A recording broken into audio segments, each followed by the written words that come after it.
so saucy on a Wednesday evening. Welcome to the show. It is Outlaw Radio, man. Welcome to what we do 2 times per week, man. We have the pleasure of presenting this to you. My name is Kevin Barnes. I am the mayor of Chocolate City, mouthpiece of the movement, aka the Negro Whisperer. I'm also known in some circles as the hip hop snob. So, what I decided to do a long time ago was to present messages that were for my people. I'm a very proud man of color, right? And I wouldn't want to be anything else except a black man. Give it up for black men.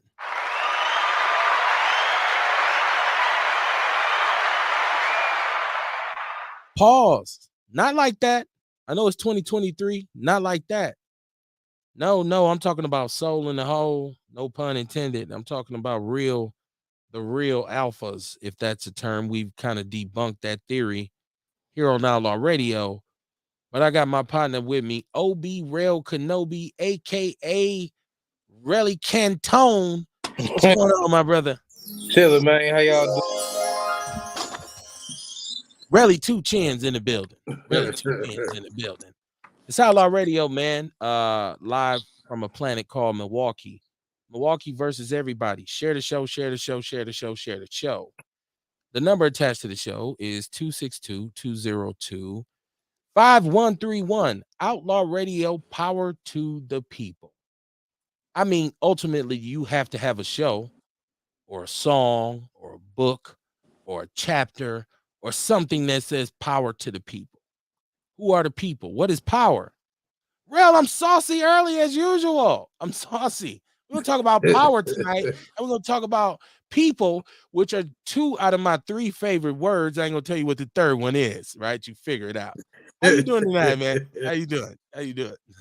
Hey, I'm great, man. You know, shit. I been very productive. You know what I'm saying? I had some grapefruit that was about to go bad, so I bust that down into some grapefruit wine real quick, and then I got some strawberries bailed to me. Like these called Mara de Bois strawberries. They supposed to be like one of the sweetest ones, so I got those soaking their roots so that I can hopefully plant those tomorrow. So feeling good, man. Feeling like I'm being productive out here. And that's what's up, because that's what it's all about, right? So even when we start talking about what power is, it's about the ability to do, right? And that's where it starts at. You know what I mean? I have to start this show off. I have to do something for my neighborhood. I'm a little emotional. I lost a homie today, right? Like, and so I want to start the show off by saying rest in power to my brother Big Victor West, right? A real one, a good brother. Never hear anybody say anything foul about this brother, man. Neighborhood dude, no matter where he's seen you, he'd hold you down. One of the wildest stories exists where me and one of my other partners was at a bar kicking it, and I seen the homie. And I don't even know what happened, but the next day he was asleep in my basement, and my partner was asleep in my basement, and they came upstairs, and my wife was trying to cook breakfast. The ultimate result was she said, "No more grown man sleepovers. Bring you guys here no more," right? Like, so rest in peace to the brother, man. A good brother, man. A good brother, man. Life is tough, man. Life is tough, man. And when you lose a partner like Big Vic, man, and everybody in the neighborhood who listening know what I'm talking about. When you lose a dude like that, you say, damn, shit. Like time is moving on, man. Yeah. Old Reaper catching up to me. So rest in peace to that brother, man. And love for the family. Shout out to Willie, man. Shout out to old Harpo. You know what I mean? Shout out to that whole family, man. So yeah, rest in peace to the homie Big Vic. Kamar, how you doing, man? How you doing? I'm good, man. I'm good, man. Just been my day has been hectic all day today. All day. I just walked in the door right before I turned the computer on, and you see I had to take off again to run back outside. Somebody just pulled up to meet me here. I forgot about, and yeah, man, it's just been hectic. But hey, man, all of it's a blessing. You know what I mean? I asked for it, man. This what I asked for. I think things is looking up, man. Things looking up. Me and Mr. Cantone had just stated being busy is a good problem to have, man. Listen, Yeah. I want people to understand that this show, when I say power to the people, this show is dedicated to us, right? Like and I could have done this during Black History Month, but motherfuckers was already mad at me because I was happy that it was Black History Month. You feel me? Yeah, I forgot about that. Hey, we done got unfriended. We done got unfriended and shit. Man, blocked, right? Call all kinds of filthy names. Listen, let me tell you something, man. This, regardless of what you think, is a great time to be a black man. All bullshit aside, you got to think about this, man. You gotta do the math. This is a good time to be a black man, right? We're gonna talk about that tonight because we're gonna talk about power. I said power to the people. We're gonna talk about the people too, right? So share the show, man. Share the show. You know what I'm saying? Like, because I know that you have a lot of choices, right? If you live in the podverse right now, if you really rock with podcasts and internet radio and all this shit, you got a lot of choices. But it ain't nothing wrong when admitting when something is the real thing, and that's Outlaw Radio, right? So you got to give it up. You got to give it up for Outlaw Radio.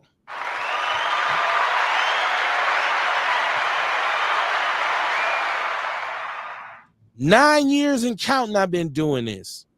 6 of them have been Outlaw Radio.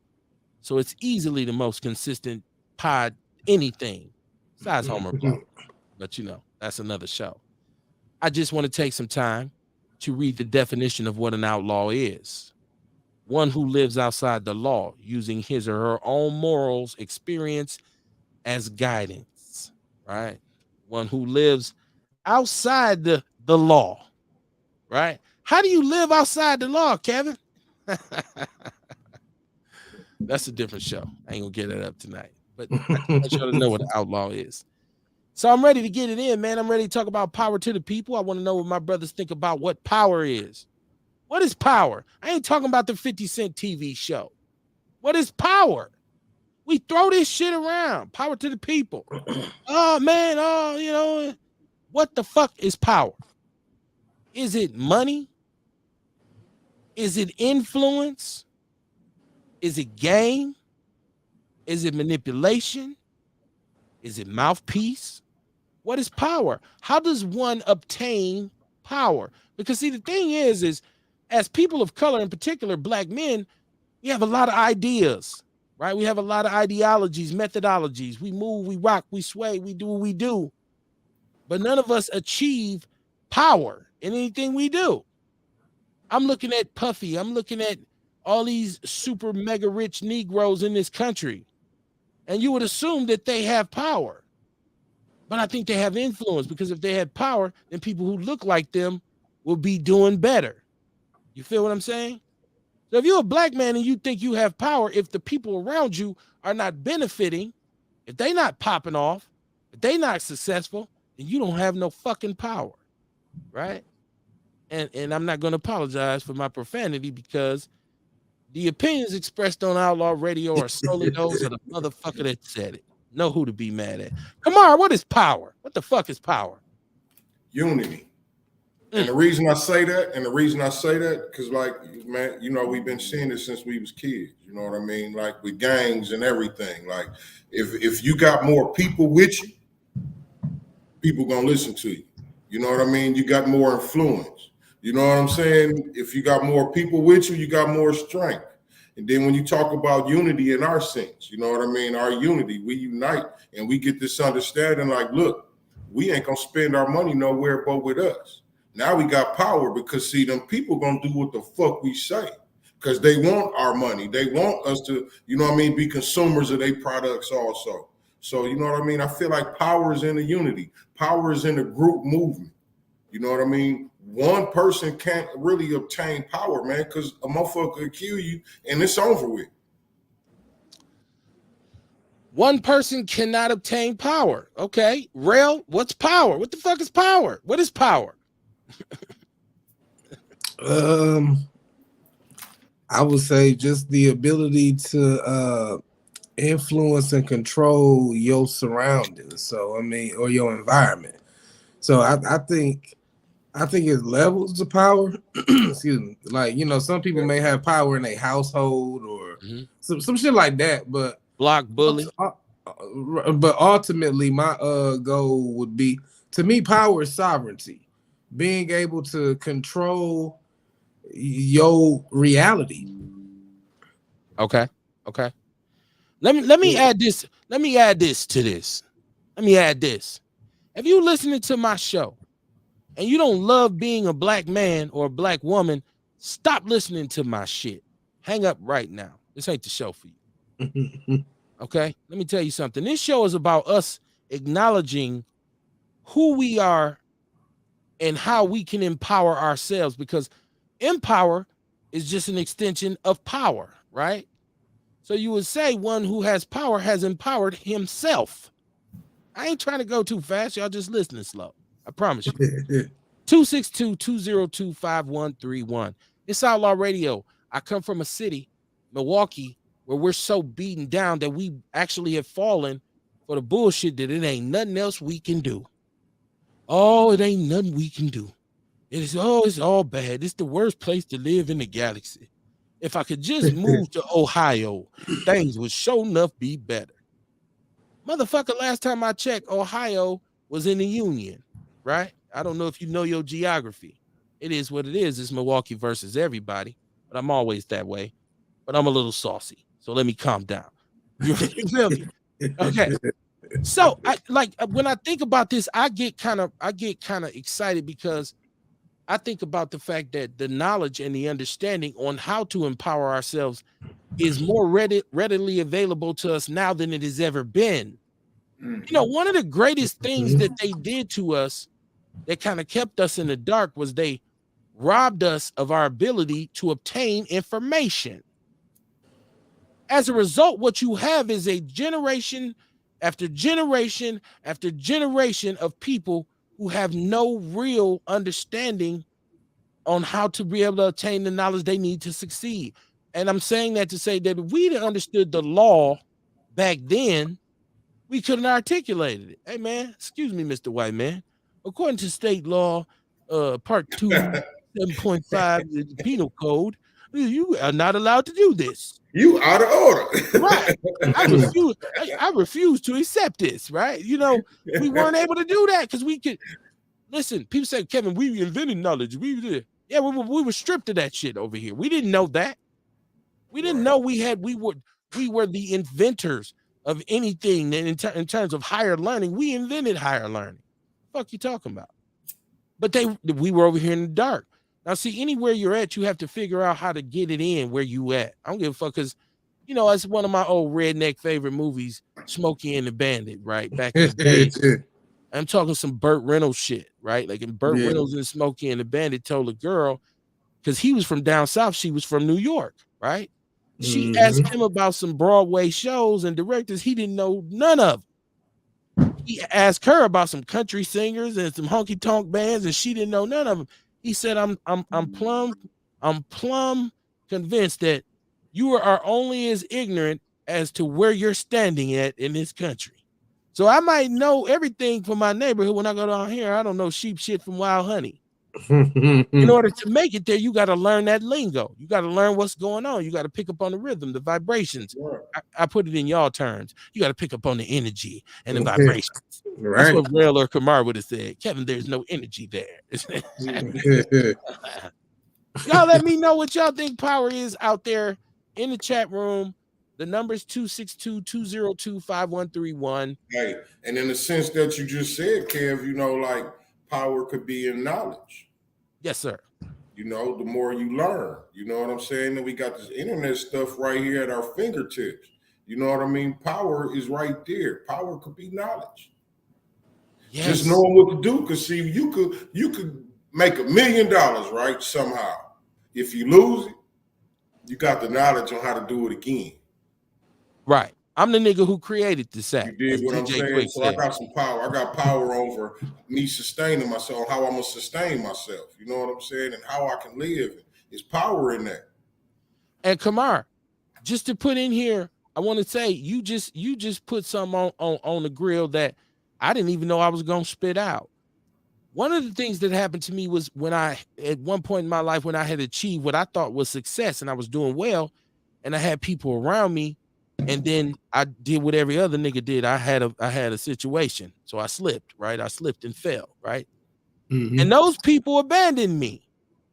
And at first I was kind of like, oh, I feel so bad because all the cats I looked out for, ain't nobody looking out for me. And then I came to the realization that, hold on, I'm the one who did that anyways. I can do it again. Right. And guess what? Right. I've done it 3-4 times after that without any of them. So naturally the fat was trimmed. That nigga. Right. I'm the one who did that. Why would I ever? Right. So, Yeah. okay. Power. That's what I'm talking about. Sharon Evans, what it do? How you doing, my sister? Deion James said, what it do? He said he's here. Y'all chime in and let me know. Juan Mac Jones, how you doing, my brother? Loving your show, man. I love the blues. I'm one of them dudes who love the blues, man. You be jamming, bro. I be digging it, right? You gotta let me come on there, man. I want to talk about the blues too. Shit.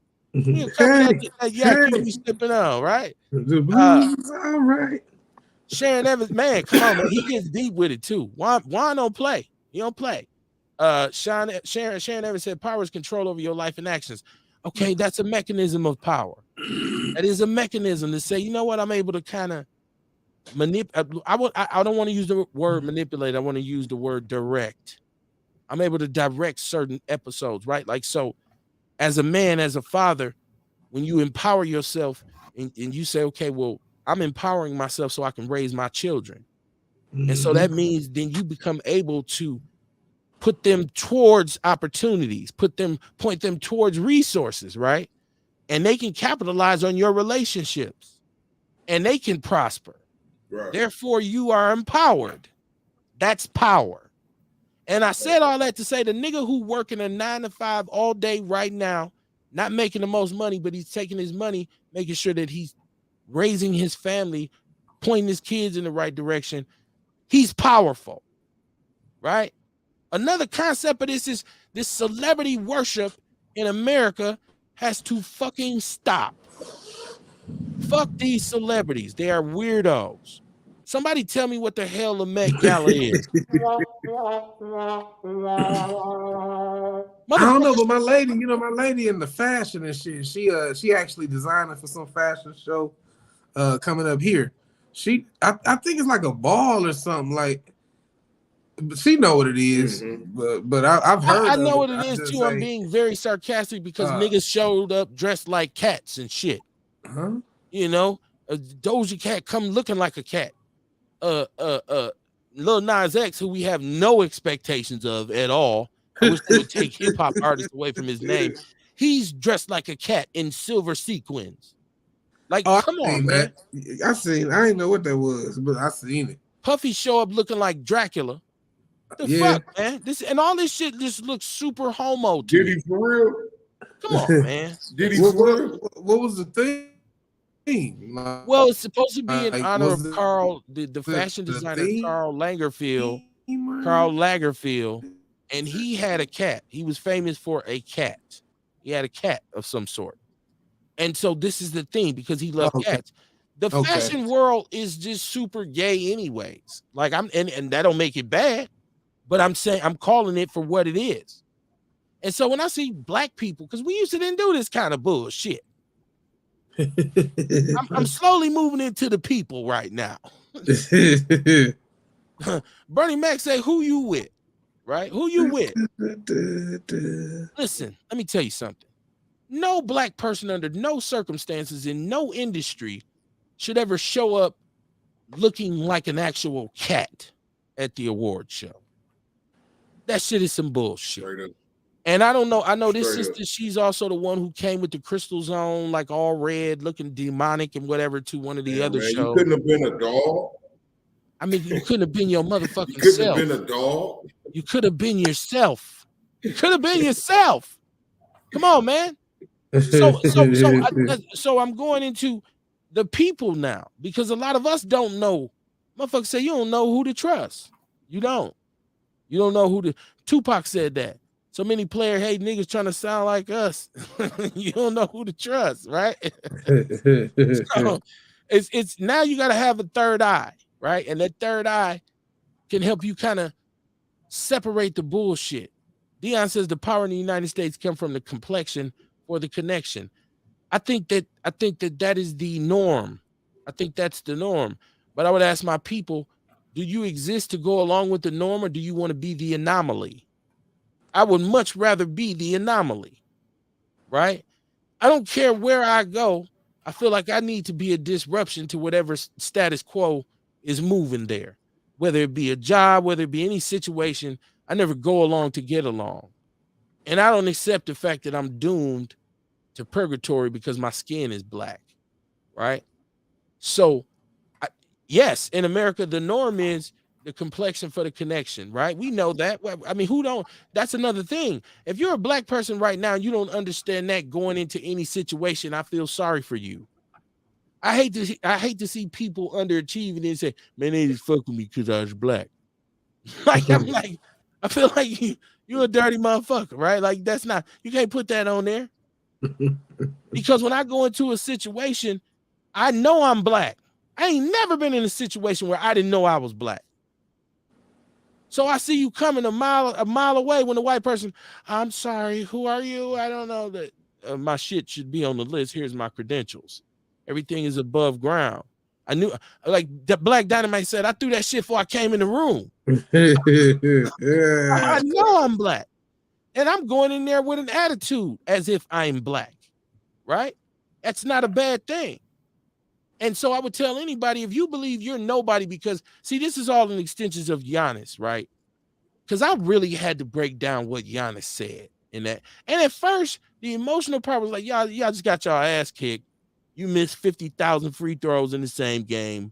You just trying to make an excuse. But what he said was very poignant about what is a failure. What is failure, right? If you can play basketball really good and you get to a certain level, but you don't go to the NBA, are you a failure? Right? Because most of the people that's going to criticize you can't even play where you played at. Right. They can't beat you. Right? Mm-hmm. We watch a boxer get knocked out and be like, dude ain't shit. But I guarantee you he beat your ass. I guarantee you.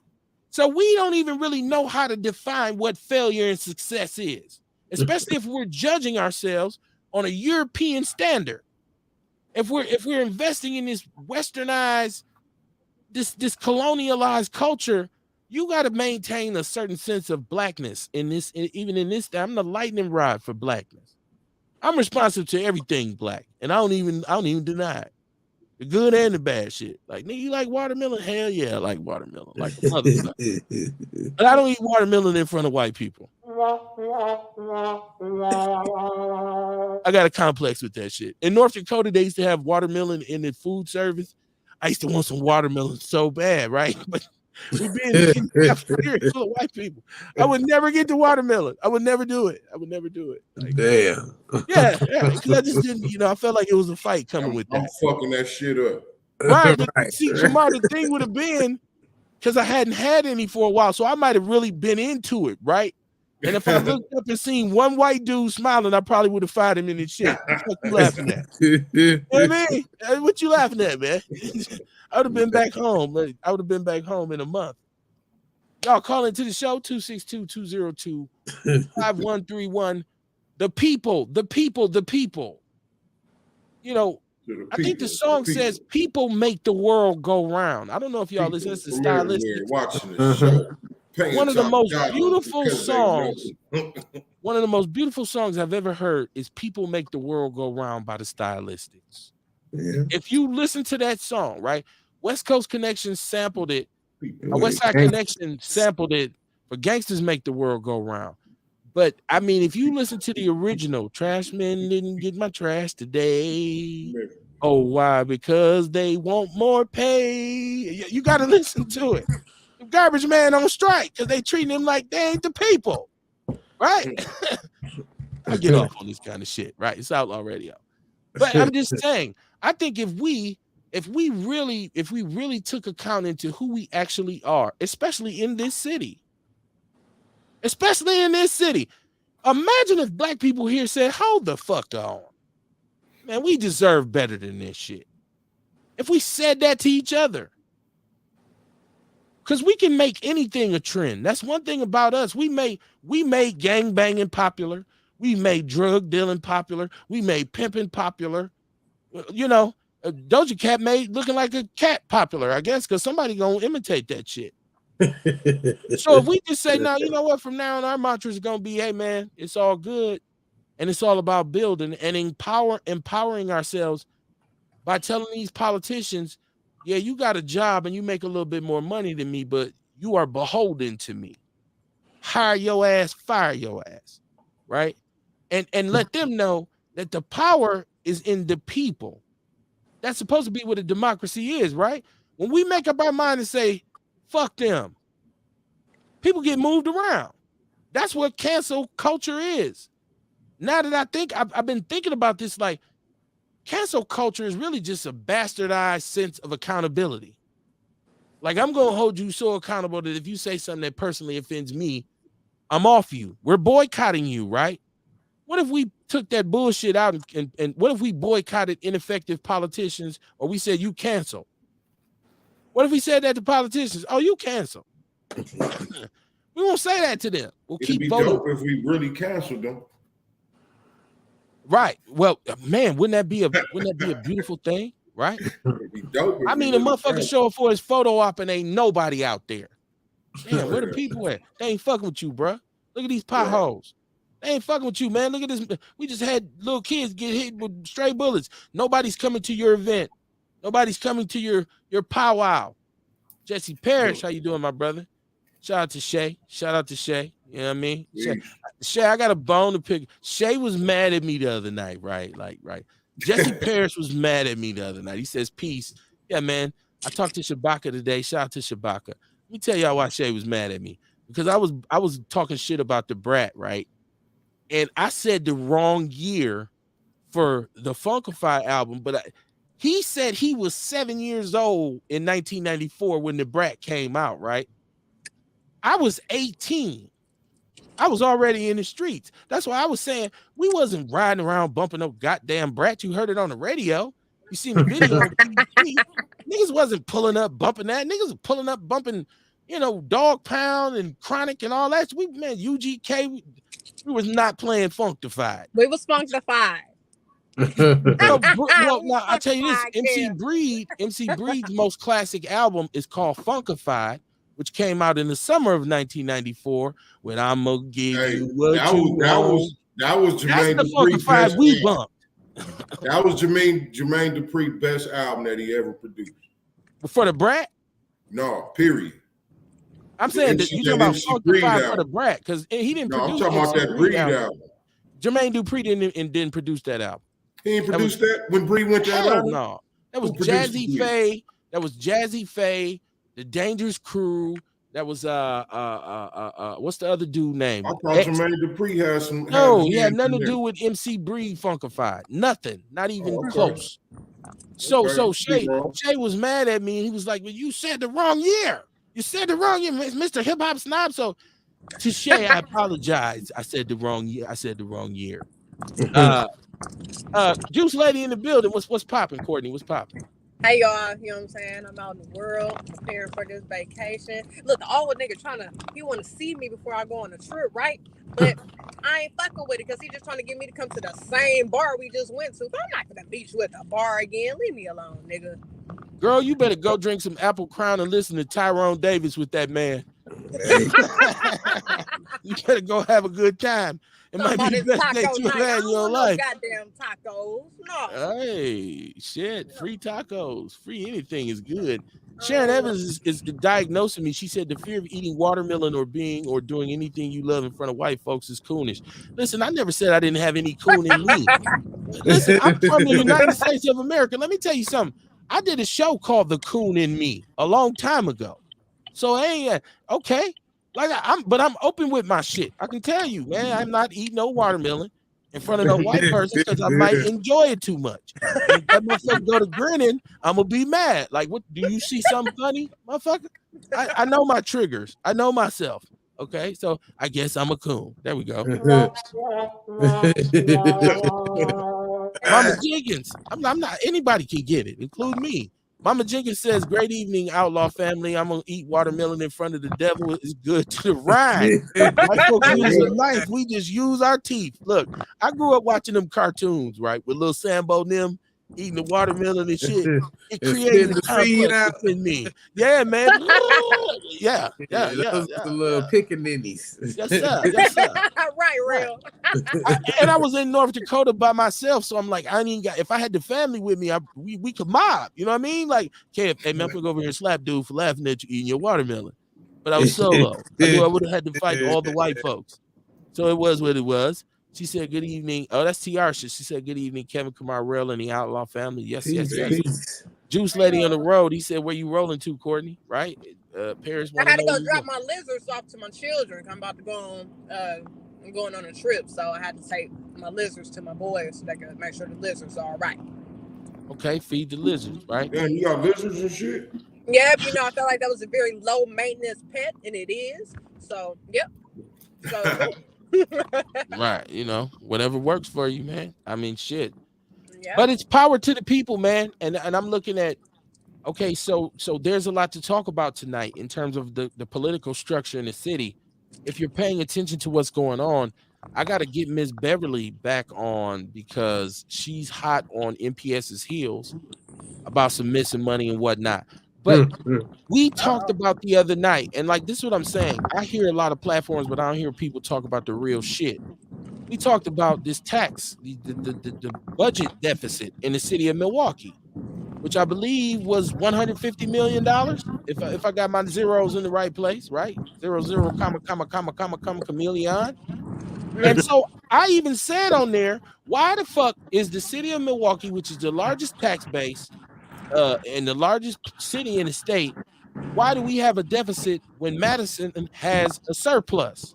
If y'all remember, I said they had a $1 billion surplus. Well, our great legislation, bipartisan politics, have gotten together and said, let's create. Basically, they are revising the taxes in the state, right? The proposal is a hike on city taxes as well as county taxes, right? Which would seem minute because they say percentages, but anytime you multiply sometimes 800,000, it's a check, right? It's a check. Now, supposedly this will be beneficial because I told you they were giving doomsday scenarios saying if we are $150 million short, we're going to have to cut police, we're going to have to cut firefighters, we're going to have to cut school teachers. And so they were saying that this is what the city was saying. So now it's very complex. It's in the People's News Network, the parameters of this legislation, because it's supposed to create this funding for all these different departments. But at the end of the day, it's about them raising taxes here, right? Because we know we got a bunch of extra taxes. First of all, you got to understand the state of Wisconsin invented the income tax. In other states, they don't pay income tax, right? You pay your Fed and your state. You don't pay it like that. So I said all that to say this is an increase in taxes. And I'm all for it. If it will make sure that the city doesn't fall off into the lake, I'm for it. But I want this money to go where it's supposed to be.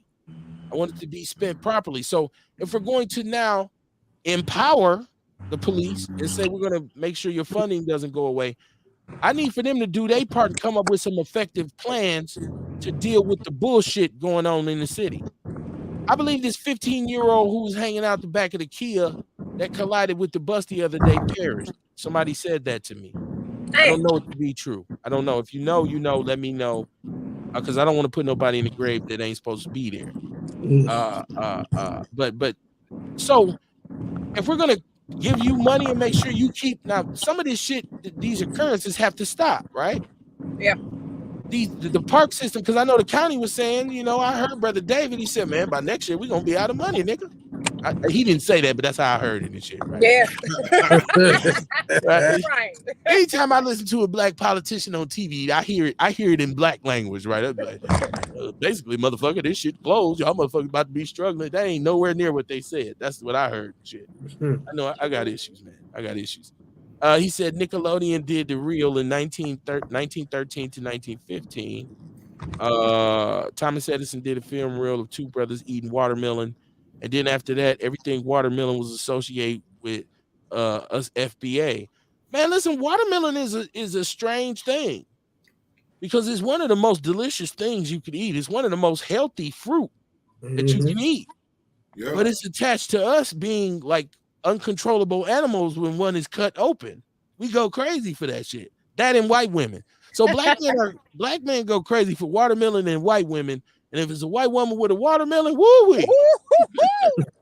Watch out there now. Right. If you get you a piece of evil ass, woo-wee. Bullshit. It's bullshit. I know. It's just something. It's just like me. See, I have this thing where if I'm with the partners and we out and there's white people around, I say, don't say nigga. That's how I don't say nigga around white people. Right? People say, well, you shit. Yeah. No, because one of you motherfuckers might find the shit too goddamn funny and might decide that you can participate in the festivities. It's not happening, right? Then I'd be like, what the fuck you laughing at? Once again, here I go. Breaking the third wall. What the fuck are you laughing at? I'm not even talking to you no more. Fuck around and had a fighting brown deer in the gas station. This is how this shit happens. Been there, done that. Dion says, I don't fuck with watermelon. The seeds look like roaches. Hey man, to each his own, right? I grew up with some country parents, man. And I've been in Mississippi where there's a dude, his name was the Watermelon Man. He drove a huge truck full of watermelons and he stopped in front of every house. And my grandmama said, y'all go down there and get a yellow one and a red one. Both them motherfuckers was juicy. Man, sitting on the porch. Man, sitting on the porch in Mississippi spitting watermelon seeds out. I lived the life of a king. What are you talking about? I fucks with watermelon.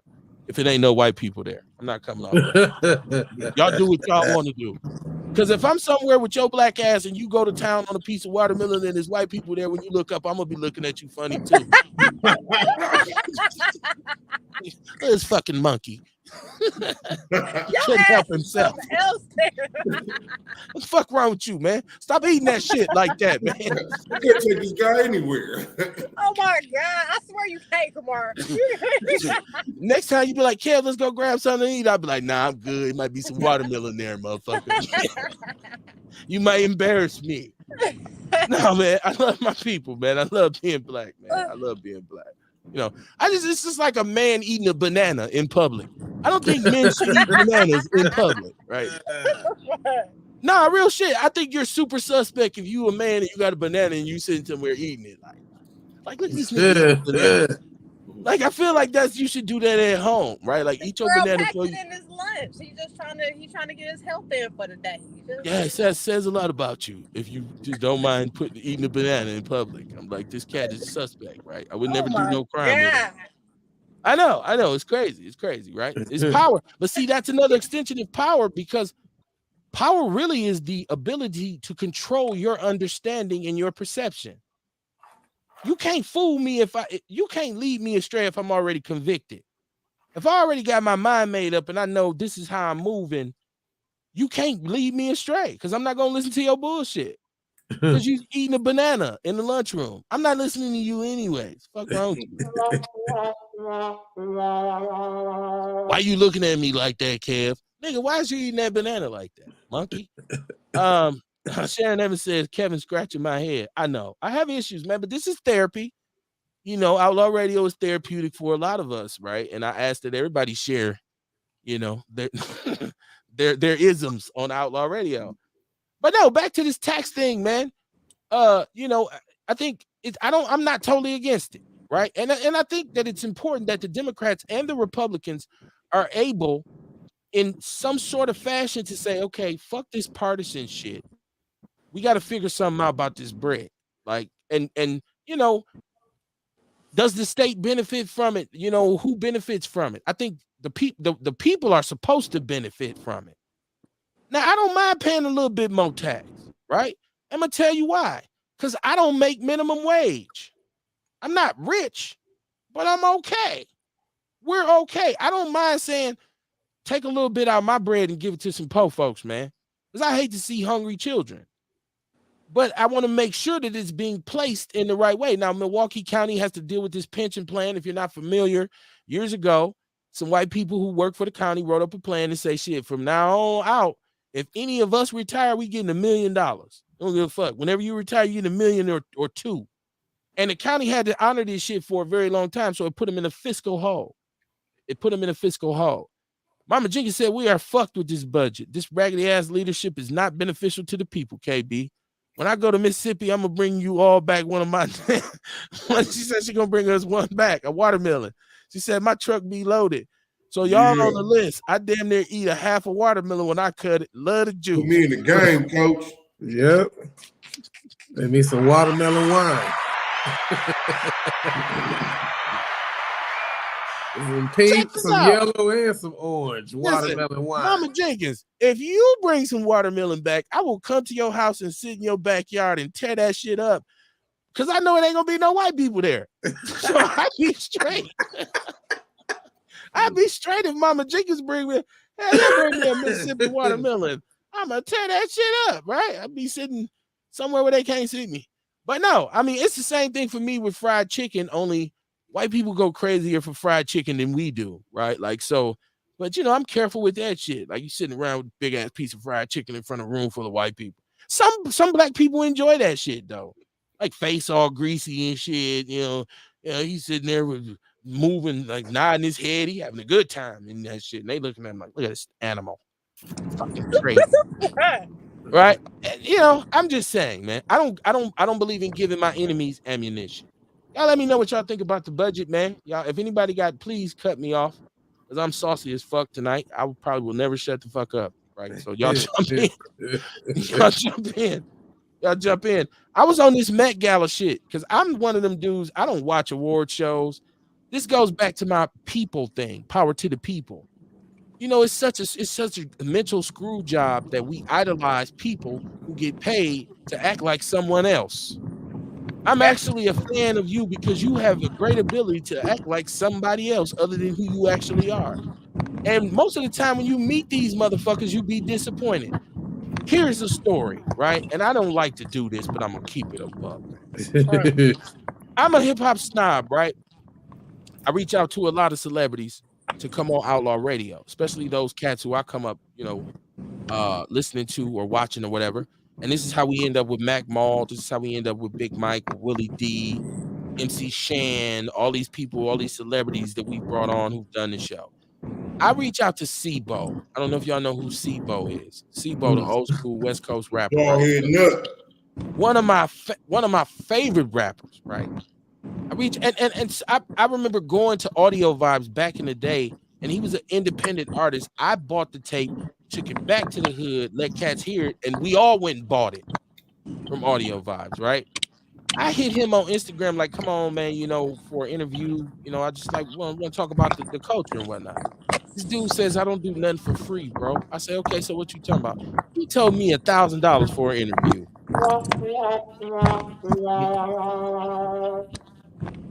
Nigga, you crazy. I just was like, come on, man. And now I can't even look at, I think I unfollowed him on, like, it's like, I was just insulted, right? Like, he would say with your broke ass, Sibo. Shit. That's how I feel about it. He does well, right? She's like, I don't even know who the fuck he is, right? But I know I ain't never heard of him, so he ain't sold no record, right? Like, and Sibo's a classic artist, was on All Eyes on Me, classic albums. I still, you know, some of his music. But I said, man, that's why it's bad for you to meet the people who you look up to sometimes. It's bad for you. I don't want to say idol because I don't like that word, but people say it's bad for you to meet. People meet celebrities and be surprised when the celebrity's an asshole. Like, right. Dude, I seen Bo Jackson one time, a long time ago. I was working at County Stadium and he's playing for the Chicago White Sox. And there was little white kids at County Stadium. Bo. First of all, he can't really talk because he stutters really bad, but he's a fucking swollen individual. This nigga looked like he was giving steroids in the womb, right? That is a whole lot of black person, right? And he was like, no, I don't do autographs. Get away from me. It's a little kid. Get out of here. Yeah. And so somebody who was with us was like, oh, Bo, you're an ass. Sign that autograph. Man, dude walked over to us. Like, who said that? Who said? I was like, first of all, I'm like, damn. Like, what did you eat growing up? Like, this dude, He looked like an X-Man or something, man. And he was like, "Who said it? Who said it?" And I was saying, "Hey, say you said it, because if dude hit you, you rich for the rest of your goddamn life." But he was an asshole. That was my point. He was an asshole. He is an asshole. I got a story about Bo Jackson too. Okay. I was in I went to a video shoot with Cuckoo Cow and Busy Bone, right? It was in Atlanta and Alabama. It started out in Atlanta the first day, then the second day it was in Alabama. Now the director or whatever didn't have his stuff together, so we wound up sitting in a hotel lobby. You know what I'm saying? We was waiting before we got our rooms to find out what was going on. But anyway, Bo Jackson come through. Now we all sitting in this lobby.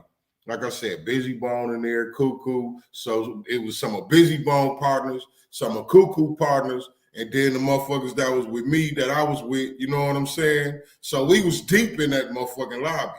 That motherfucker spoke. I don't know which one of us it was who spoke to him. What up, Bo? Hey, what's happening, man? Dog looked over there by us and rolled his motherfucking eyes. You old bitch ass nigga. You know we from Milwaukee. You old bitch ass nigga. You know what I mean? Look, he kept it moving though right through that lobby, man. But yeah, Bo's an asshole, man. Yeah, man. Mama Jenkins, shout out to Mama Jenkins. She said, "You're welcome to come." She said, and check this out. We're gonna have to put an outlaw on this. We got to put a stamp on it. She said, "You're welcome to come, and we're gonna have some ribs and some farm-raised catfish." What? Mama Jenkins, you name the day. I'll be there with the camera crew. Is that for everybody or just for you? It's Outlaw. What do you mean? It's for Outlaw Radio. Mama Jenkins. Just, said that about you, or did she say everybody can come? Did she say all of us? Well, the fact that I said it in front of everybody lets you know that y'all cool and y'all can come. Because she'd have just text me, I probably wouldn't have told y'all about it. You know what I mean? Like, I'd have been like, I hope they got the same text and shit. Y'all looked on Instagram. I'd have been on that motherfucker like, at all y'all. Hey, I know I'm good. I'm bringing cheese and smoothies. They love my cheese over there. There you go.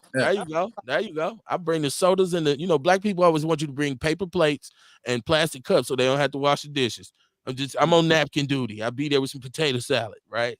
Yes, sir. Outlaw picnic. Sharon Evans said, "Was I scared?" I actually wasn't, because I didn't say it. You know what I mean? I wasn't scared, but also I understood that if dude had done anything to any one of us, it would have been over. It would have been a Air Kevin shoe. It wouldn't have been no Bo Cross trainer. It would have been me. Like I would have dropped out of school that night. Like, look, I ain't coming back to school no more. Bo just fired the shit out of me. I was about to end. Right. No, I wasn't scared at all. Dion said, "I seen Mike Anderson one time at Wendy's. Pure Mark." You talking about the newscaster, the black brother? Because I used to go to the Brown Deer YMCA and lift back in the days, and I seen him. He was a little strange, but he's dead, so rest in peace. It's Outlaw Radio, man. Keaton, K Rice, I see you, man. I sent you the link. You should be able to get in, man, because I want you to be able to promote the Arrogant Culture event that you have coming up. I think I did. Let me make sure. Kamar said, "Kev, you be fucking around with that link. You fuck around, not send it and shit." Yeah. I was on here one night talking all kinds of shit about y'all because nobody was here and I hadn't even sent the link. Yeah. Hey, real. I think you and Courtney, I think y'all two had already said y'all wasn't coming or something, right? Right. I'm sitting here waiting. I'm at my table. I'm waiting and shit. waiting. I'm like, go back. I see y'all conversation. You know what I'm saying? Hold on, man. Kev on Facebook. And I'm on here saying help wanted and shit. Like, I need some new hosts and shit, some people who gonna get hosted. Shit to this bullshit. Mark sent me a nice text and said, "Damn, can I get the link?" I was like, "Oh shit." Oh yeah. Oh shit, I fucked up. K Rice said he coming through in a minute. Shout out to Arrogant Culture, man, and this day party they got coming up. Jesse Perry says Thomas Edison did a film. No, I had already seen that. Right. I don't know why that popped up again. That's some bullshit. But yeah, there's a lot of footage of black people doing things that they use to kind of vilify us historically. And that's what I'm saying. I grew up watching these Tom and Jerry cartoons and these Bugs Bunny cartoons and not understanding that those cartoons, when they came out, were in the theaters. They weren't for children because animation was new. So people would go and see these cartoons, but they had all kinds of racist messages in them, right? But they were showing that shit to us at 8 o'clock in the morning, like it's the Bugs Bunny show. Right. Yeah. So, you know, they did all kinds of racist shit. If you watch Tom and Jerry back in the days with Mammy, they never showed her face. It's the black maid who had saggy stockings and said, Thomas? And she, what the fuck is that about? That was them already trying to indoctrinate us. Yeah. You understand what I'm saying? So I guess you start to obtain power by deprogramming yourself first, right? And I know I'm not on some L. Ron Hubbard Dianetics shit, right? I'm talking about deprogramming, because a lot of times you got to update your mainframe, you got to clean out your system. And so we had a very interesting conversation on this show one night about when we were in elementary school, they introduced us to this pyramid. And it was supposed to be the food groups that you should eat, right? Like this is how you be healthy, right? Well, let me tell you, milk was on there, pork was on there, rice was on there, beef was on there, right? Cheese ain't even a food. Right. All this is right. They had all this shit on here. And then years later, you find out that, first of all, a lot of shit ain't good for you. But it was the marriage of those industries saying, let's push the narrative. So when I got to a certain age, I had to deprogram myself because, listen, if you're diabetic, you ain't supposed to eat rice because rice doesn't do anything but turn into sugar in your body, which is bad for you. Right? But they told me I need to get my grains, right? My legumes, right? They told me, pork, the other white meat. Remember they used to call it that shit? Shouldn't be doing dairy either. Remember, the milk is strong for your bones and really get motherfuckers osteoporosis and, you know, milk does a body good, right? Yeah, all that shit. It pulls from your bone density, make your bones thin and weak. All of that. Listen, and they used to have a commercial where the dude be little and he'd be looking at the girl like, yeah, she ain't paying me no attention now. I'm drinking milk. And he turned into a stud by the end of the commercial. She be looking at him like, damn, I sure want him. Milk good, body good, right? But I'm drinking milk, and right. It's all an economic ploy. It's all just a game, right? And I used to love, like, I could drink a gallon of some vitamin D. That used to be my shit.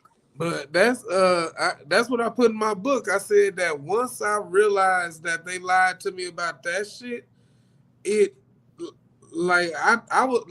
was a mouth breather my whole childhood. Just thought I wasn't meant to breathe out my nose. But then when I reduced dairy as an adult, that just mean like I couldn't breathe out my nose. You know what? Thank you, Kamar. You know what? I'm glad somebody finally standing up to rail. It took me a minute, right? Listen, back and forth from my head. I am so happy somebody standing up to rail, because usually it'd be you and him against me and shit. And rail would throw one on you. I'd be like, what the fuck did he just say? He said, I've been a mouth breather my whole life. You got to expound on this one. Yeah, no. So as a kid, my nose was, I just had chronic allergies. I was on all kind of nasal sprays, all kind of, like all the shit that now you could buy over the counter, like Flonase and shit. I was getting the prescription for it when it first came out as like one of the guinea pigs type shit. Because my mother, they just told my mother I was allergic to ragweed, all kind of shit, environmental allergies.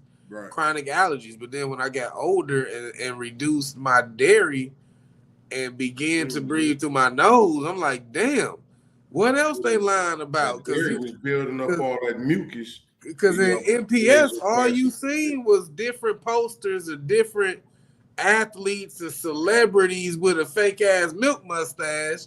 So they pumping our children full of this shit. And then they had the chocolate to it for the ones that don't want to drink the white. And like I said, it just showed me that everything is for their capitalizing and profit, and it ain't never for our best interests or good.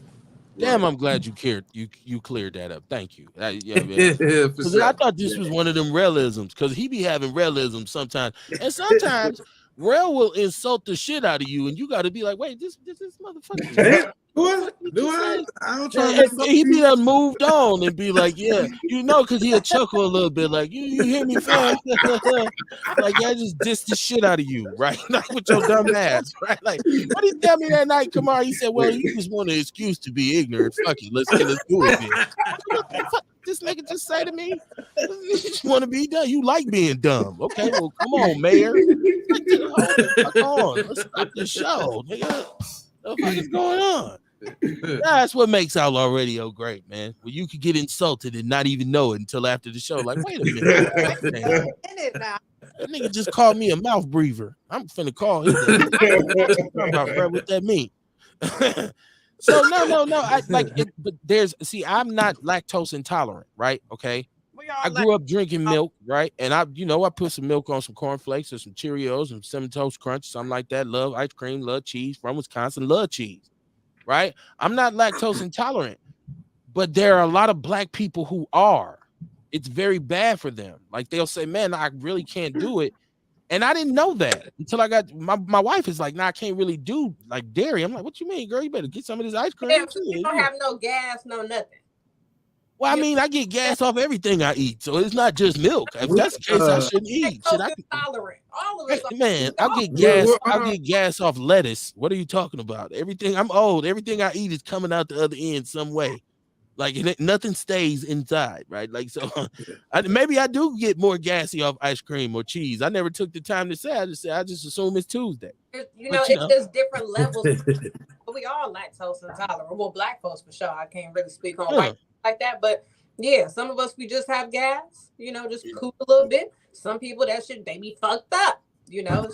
Right, but either way it go, it's really allegedly not at least not as healthy for you as they said it was. It has some health benefits because it's milk. Milk. Milk because nothing. Huh? Well, because nothing. Right, it's healthy because what? Milk you is healthy. Pus. You drinking blood. You drinking pus. It's only white because they bleach it. Right. Well, milk. Well, so do you saying titty milk bad? No, titty and milk. That's what raises babies. That's what the milk is. No, it's human milk. Well, the issue is that the pasteurized milk that we get from the stores, because raw milk is actually beneficial because it has like microbes and shit that help your gut, and raw milk actually has an enzyme that helps you break down the lactate or the lactose in the milk. Because it's milk, right? It's milk. But what we get though, we get pasteurized enriched milk, which heated and treated, which and they pasteurization make it cancerous. It kills everything, the beneficial bacteria that would have helped your gut and the bad bacteria. So then they got to enrich it with what they call vitamin D and all that shit, but they put a non-absorbable form of calcium in milk. So when your body tastes the milk, it assumes that it's about to get calcium, but when it can't get the bioavailable, when the calcium in the milk ain't bioavailable, it actually robs the calcium from your bones and teeth. So milk has actually been shown to cause more tooth decay because your body expects the calcium that comes with the milk flavor, but when it don't get it, it has to get it from other parts of your body. Okay. So it affects everybody, especially the pasteurized form, because none of us drinking raw milk. They outlawed raw milk a lot of places, but that lets you know they have. And then you gotta understand too. Everybody's body is different, right? We all lactose intolerant to cow milk, but the thing is, it affects us at different points in our life. Humans can't assimilate. It may not never affect you. You know what I'm saying? It may not never get to you, but the fact is, you ain't getting shit from milk. Okay. Well, milk. Humans after the age of 4 or 5 can't assimilate. Well, I mean, so after the age of 5, we lose the enzyme that help us process milk. That's whether it's cow milk or human milk. Usually a child. I got some shit going on. I got some shit going on in the chat room. Check this out. Dion says men can produce breast milk.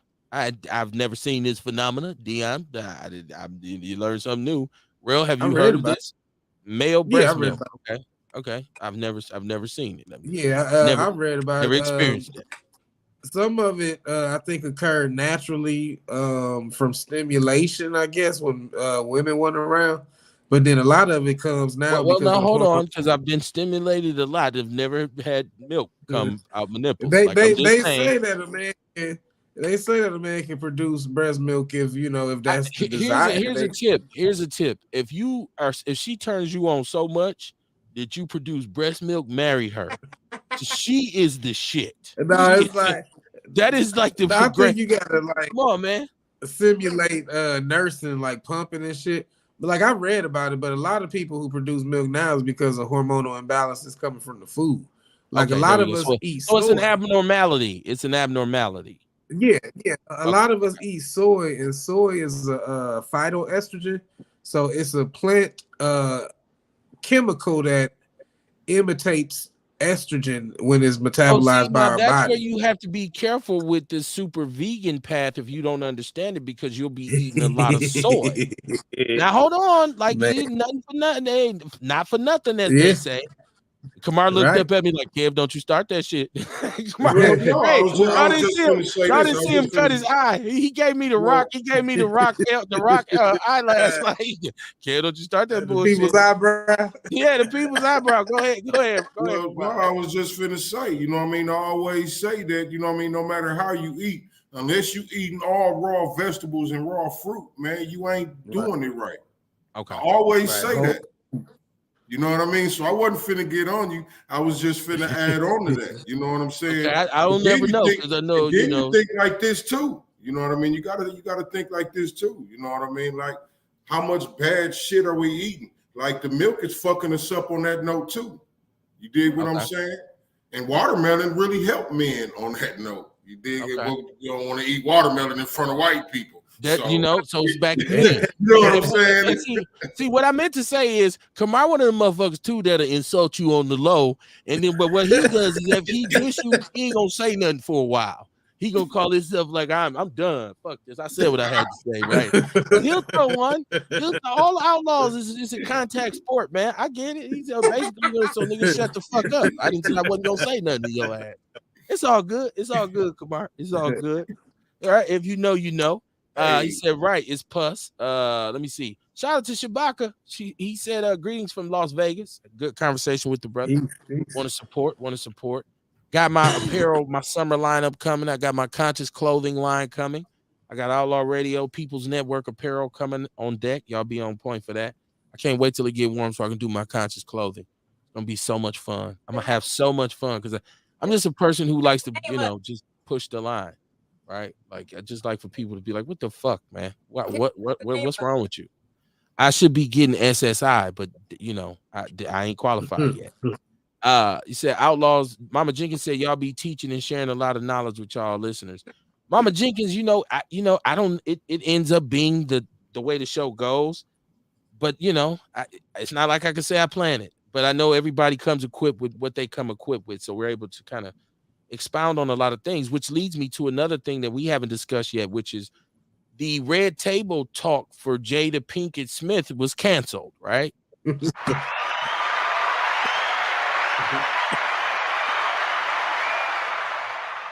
Yeah, they finally canceled that bullshit, right? And so, I just Who because canceled it? well, Meta canceled it because they got rid of all their live programming, and Oh, so that it was show just a Facebook show.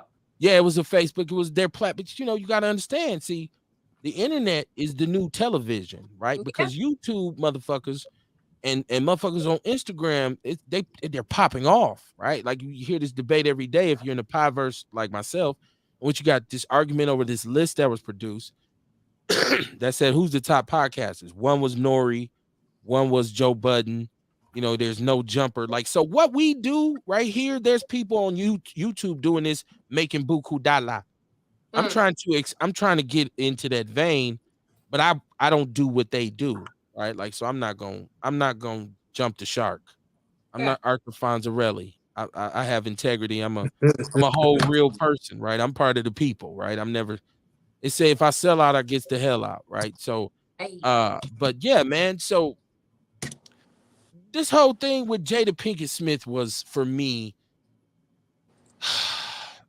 I always talk about the negative influence on feminism with black women, right? And I do understand historically, right? Like that there's a movement for women's suffrage and feminism in this country, right? And what it was white women eventually getting tired of white men kicking everybody ass, including theirs, saying y'all can't do shit either. Y'all ain't shit either, right? As my mom used to say, yo ass go in the wagon, come too.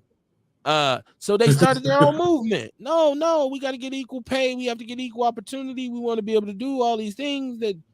And so black women were the backbone of our community. See, black women were already empowered because they've always been the backbone of our community. Who's the most important part of any black family most of the time? It's mama. Motherfuckers will go to the mattresses for mama. We had it so bad that when we was little, if a motherfucker say, yo, mama, you fighting.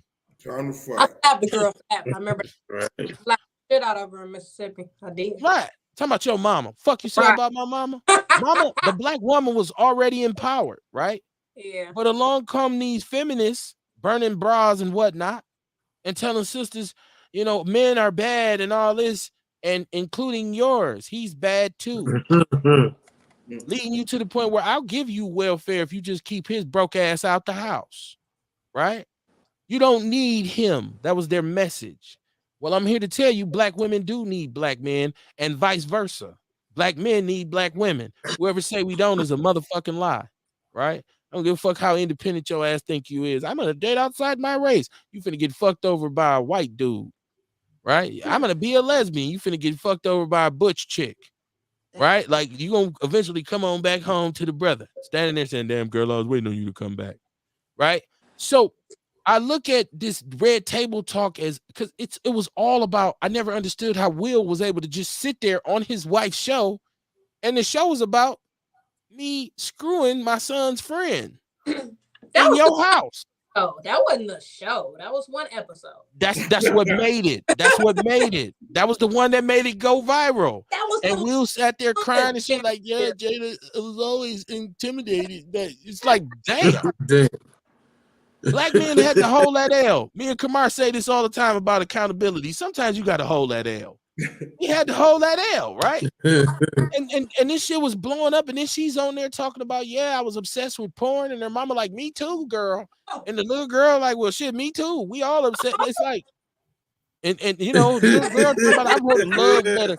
Listen, I wrote a love letter to Tupac for my mama when I was little. If I'm Will, I'm sitting there like, what the hell is your problem? I'm your daddy. You gonna write a love letter to it? Your mama? Come on, man. It was if it was the it should have called it the emasculation show. That's what they should have called it, because it was all about really just shitting on Will. I know people feel another way, like, no, I can't. I actually liked it. Well, okay, whatever. I didn't. So I thought that shit was bullshit. And Shabaka saying, Shay said goodbye and good riddance. Yeah, I mean, come on, man. Anything that's counterproductive, yeah, get rid of the bullshit. Shabaka says, please check our Grand Rising with Shabaka every Friday morning, 8 a.m. Pacific, 11 a.m. Eastern. So I'm thinking that'd be about 10 a.m. here in the Midwest. So he says, Shabaka says, fuck Gloria Steinem and that bullshit. Yes, sir. Yes, sir. Yes, sir. Dion said that nigga don't represent me. No, he doesn't. He doesn't represent me either, Dion, but he does. Because regardless of what we say, here's a black man who has achieved a high level of fame and influence, because we just talked about what is power. One would think on the outside looking in that Will Smith had achieved power. He could do no wrong, $25 million a film, you know, influencing. People looked at him as a positive, like poster child for what a brother should be and how he should be. And man, look at this guy. He's what you want to be. He's the Fresh Prince of Bel-Air. Yeah. Can't take that from him. It wasn't until he did the slapping and shit, and then you keep finding out that his wife was screwing his son's best friend, and he was downstairs when it happened, and all this. This nigga come downstairs like, "What's happening, Will? We ain't got no more Kool-Aid." He give that man's in the freezer. I do going back upstairs to your wife's room. Will, what's the deal?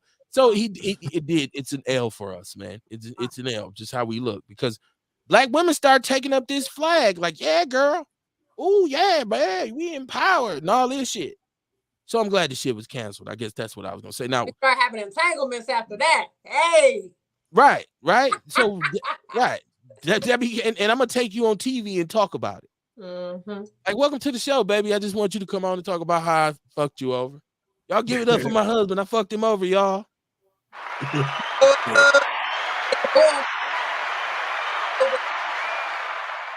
He's sitting on there like, thank you. I'm glad to be here. If you don't get your ass up out of here, man. That's some shit that's counterproductive to the people, man. That's just the way I feel, right? I'm just the way I feel. Y'all welcome. I told you Outlaw Radio is the show where you're always right because it's a chance for us to be able to get our opinions off. You say Will was a DJ.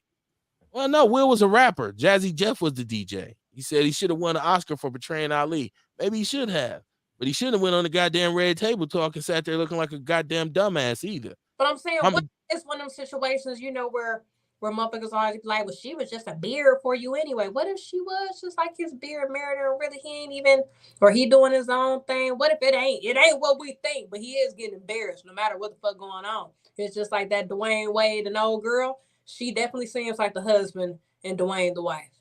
It sometimes it just be a real bad look. You be like, ooh, yeah. Dwayne Wade, from the way it looks to me, right? And this is not homophobic at all. It looks as if Dwayne Wade is part 2 of that movie, right? Like I feel like Dwayne Wade looks very compromised, right? Man. And I feel like Gabby's pulling the, Gabby's kind of like, roll over. And he's like, okay. Allegedly, right? I don't know this for a fact. I just feel like Gabby wears a strap at night for young Dwayne. God damn. And I don't know this. I don't know this to be a fact, right? Look, after he got that thigh tattoo.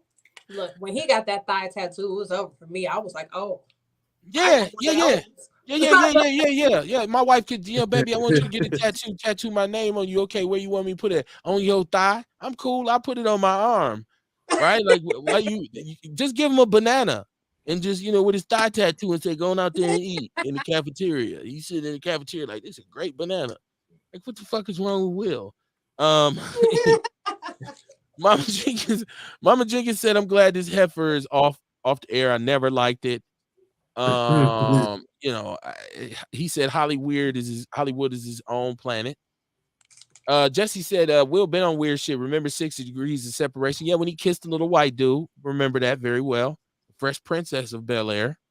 He said, I don't respect no Hollywood actors that can play homosexual scenes. Dion says, okay. Very controversial about black men wearing a dress, right? Like, how much money would it take for you to wear the dress? Rail, how much would it take for you to wear the dress in the movie? I don't know. Shit. Okay. Tell them to come with a number. There's a price that Rail will have on a micro skirt. You'll have on a mini skirt. Shit, I wear kilt. Shit, I'll be like, no. I ain't say kilt. That motherfucker try to be smart. I wear a kilt. I ain't talking about no kilt. I said mini skirt. I'm talking about Joanna Man, full blown. How much would it take? 2, 3, 4, 5 million? Look, all y'all, listen, of us, listen, we keep it a buck here. Dude, I say no, but I don't want to turn around and lie to you, motherfucker. Show up at my door with 60 million. Right. I might just be like, hey, shit, I wore that dress for my family. I mean, Kamar, is 60 million enough for you to wear the dress? Would you take 60 and wear the dress in the movie? Yep. Okay, there we go. Hey, it's going to be a whole bunch of people doing well behind this. I'm going to have a whole bunch of kids. I'm going to have a whole bunch of motherfuckers. Okay. All the shit y'all be saying celebrities should be doing for their community, it's going to be getting done. Right. Talk shit. Okay. You right. What if it, I got extended. You got to kiss another man in this movie for the 60 million with this. Kim, that wasn't. I know. I was on some shit. I'm saucy. I was trying to sauce some shit. You digging?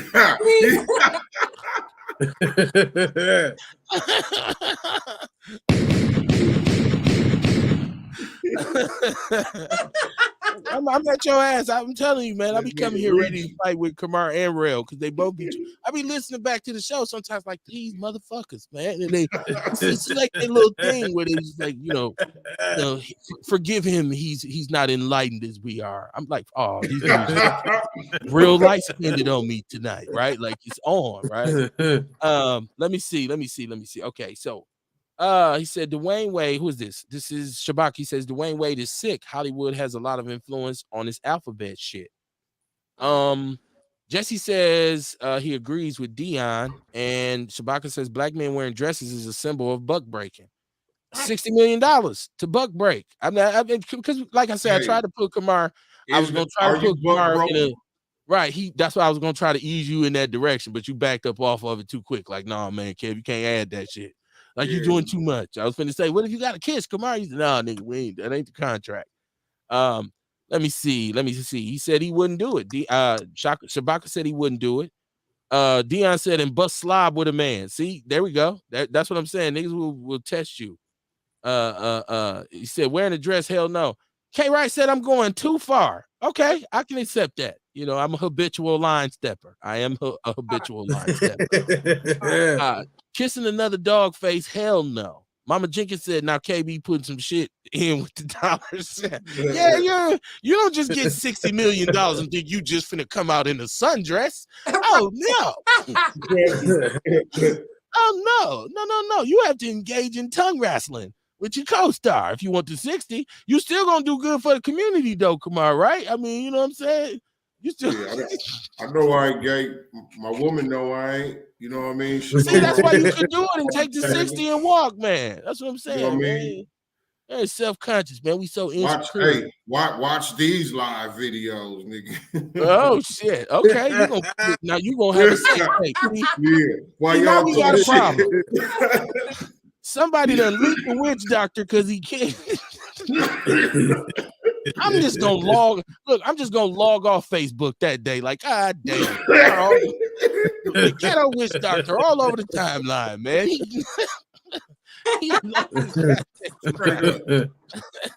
That money, man, it can get you crazy. Sean Moore's putting in survey in the chat room, like, fuck what y'all talking about. Do my survey. Dion said $60 million for a naked shower scene. That ain't shit. You give me 100,000, I do that shit. I ain't just me in the shower. Fuck it, 100 G's, yeah. Good, bad, or indifferent. Motherfucker, you look disgusted. Motherfucker, I made $100,000 for that shit. I'm not even finna. You won't even see me anyways. I'll be so far gone. I'll be living in the mountains or something. Probably naked up there. You get so much money, clothes are optional. Sean Moore said I got another survey. Okay, but yeah, man, it's Outlaw Radio. We get a little bit off. I thought this shit was about power to the people. It is. It is because when we talk about celebrities, and I make fun of them because I feel like a lot of times we put them on a pedestal.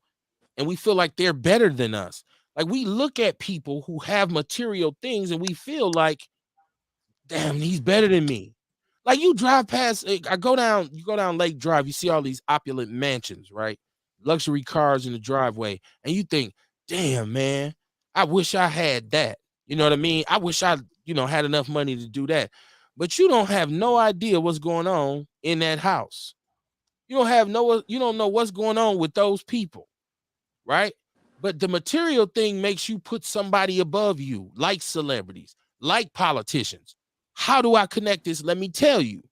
As shitty as our city is, I've seen politicians hit the room, alderman, mayor. People forget that we live in a city that's the black population is so underserved. Motherfuckers want pictures. Oh shit. I used to see, man, I'm telling you, I've seen this a million times, y'all, because I've worked in this community for 20-something odd years. I've seen Mayor Barrett come into a room and I've watched motherfuckers turn into Bojangles, literally. And right before we was having the most militant conversation in the world, they said, yeah, man, the motherfucker got to know what the people need, man. We need the resources, man. We need to get this money right. Is that the mayor? Oh, shit. Mayor Barrett, how you doing? Can I get a picture? And they come to me. He gave me his card. He said he gonna call me. That motherfucker's never calling you. Stop it. I see 3 weeks later, he talking about, man, I called on here 5,000 times, man. Motherfucker never called me back. I'm like, yep, and you did all that dancing, just jigging your ass off just as happy. People, man, look, I used to see people see Alderman in places. Alderman, can I get a pic? He taking pictures. I'm like, man, you motherfuckers don't read the newspaper, do y'all? Y'all have no clue what's going on in the city. It's just we have this kind of thing where we don't understand that common folk are we're the soil. Everything comes from common people. It comes from the hardworking individual who is a productive part of the community, who raises his or her children, who is an asset to his community, who's available for people in need. That motherfucker can live and die without a fucking headline. And we don't give him no credit when he dies. We say, oh, you know, he wasn't nobody. He wasn't nobody. This motherfucker raised his kids, his sister kids who died, his brother kids who died. He helped the wife. He helped every widow. He was a mentor on the weekends. He took kids fishing and all the shit. He wasn't nobody. No, now that goddamn Sean Combs, that Puffy, now that's somebody. Right? Come on, man. It's fucked up. It's fucked up thinking, man. It's fucked up thinking. Sean Moore says, what up, family? You do my survey, Courtney, Rail, Bull, KB, audience. I need y'all assistance, damn it. Trying to make a change. Celebrate these surveys and imagine them in a mansion. Take the survey. Sean really wants you to take his survey. So the link is with us, man. Shit. He put the link in there. He says Beverly Hills and Bel Air will piss you off. The wealth is extravagant.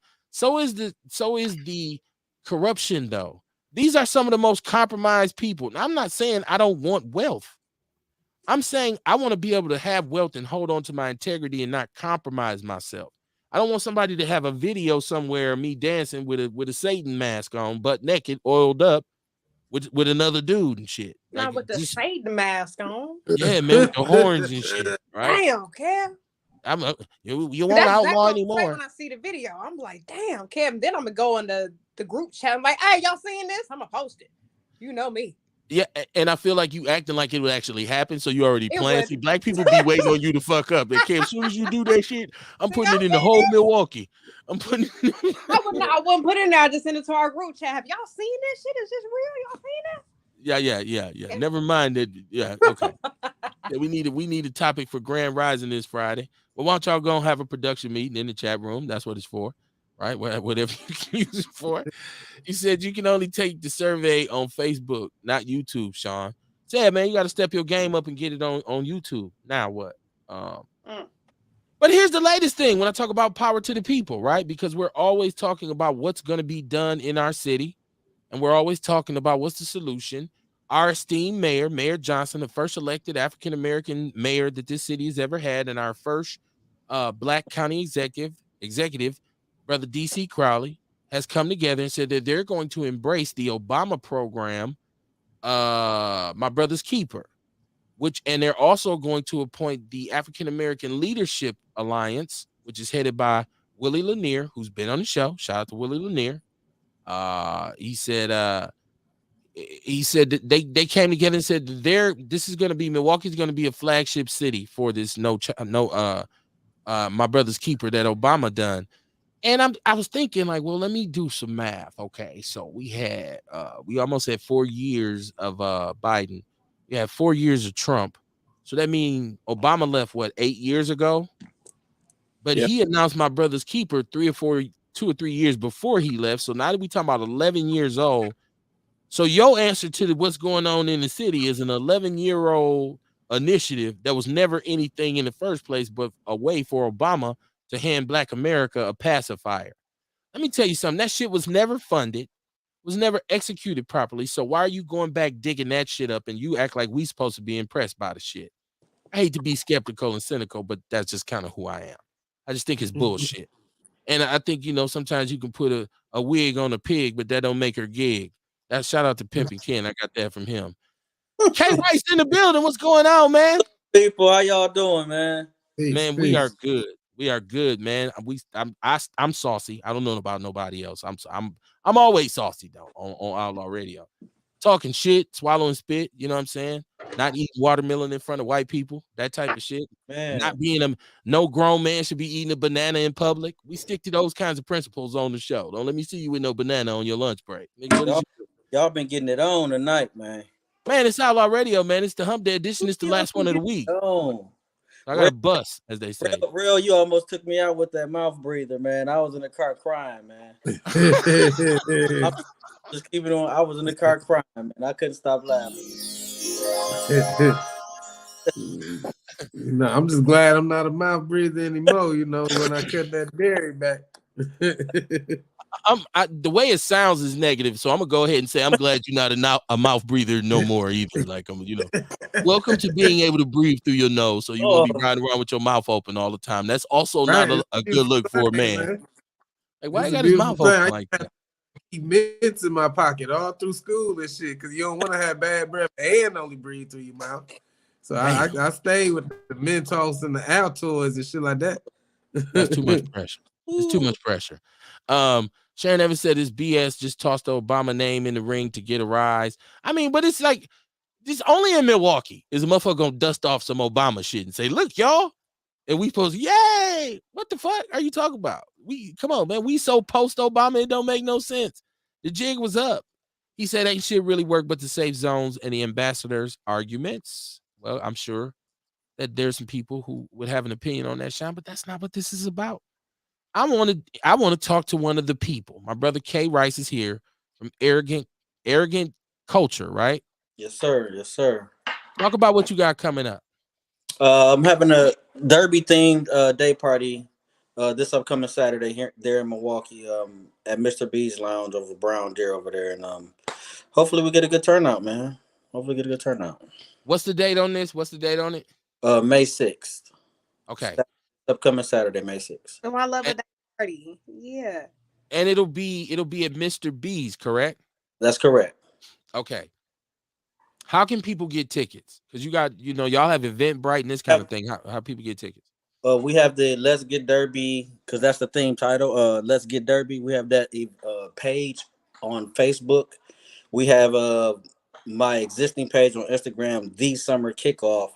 You can go on there, and each one of those pages has the link to the Eventbrite, where you can go on Eventbrite and click right on Eventbrite, and it'll just walk you through everything you need to know. And I have shared this on my personal page. I've shared it in all kinds of different groups. And I know last time you were here, you talked about trying to create an event that people of a certain age can enjoy, people of a certain kind of, perspective. Like I don't want to go out and had to fight off Ray and Ron them. You know what I mean? Like I want to have a classy good time. I want to be around some people who have class, and for the Kentucky Derby, there's kind of like a thing where they do this with the clothes, right? So we talk about the pageantry. So talk about why you chose to say Kentucky Derby themed. The reason I said that is because the way we get dressed as black people, we can put the clothes on, man. And Kentucky Derby, if you ever been to one, or if you ever actually watched it on TV, if you see, they dress very flamboyant. They wear the big pretty hats, the nice fluorescent colors, the flowers, the suits. They all got patterns and things to that nature. And I feel if we put a little urban spin to it and bring it to Milwaukee and let the older people and the people who like to dress like that and have a good time throughout the day and just enjoy the race while we have some drinks, some cocktails, listen to some good music, and enjoy each other's company. I mean, I think that'd be nice. Also, I'm doing the best dress contest as well, male and female. So you get everything I do, you get something out of it too. So it ain't much like you just come in there to spend money and get drunk and drive home. You're gonna take something with you if you come to anything that I put together. Okay, and so I also want people to know, because black people get mad at you about everything, right? You don't give a fuck what you say, you celebrating it. You celebrating that shit. You Right. don't know what you a coon. Now he's like, why would we celebrate the Kentucky Derby? I don't think a lot of people know that horse like racing has a very deep history with black jockeys.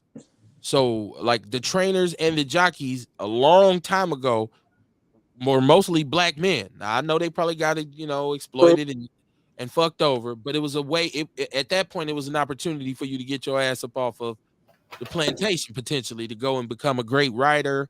Like that was the first NBA player when it wasn't no NBA. He's a black jockey who won the Triple Crown or whatever. A Mm-hmm. lot of people don't know that we have a strong history in horse racing.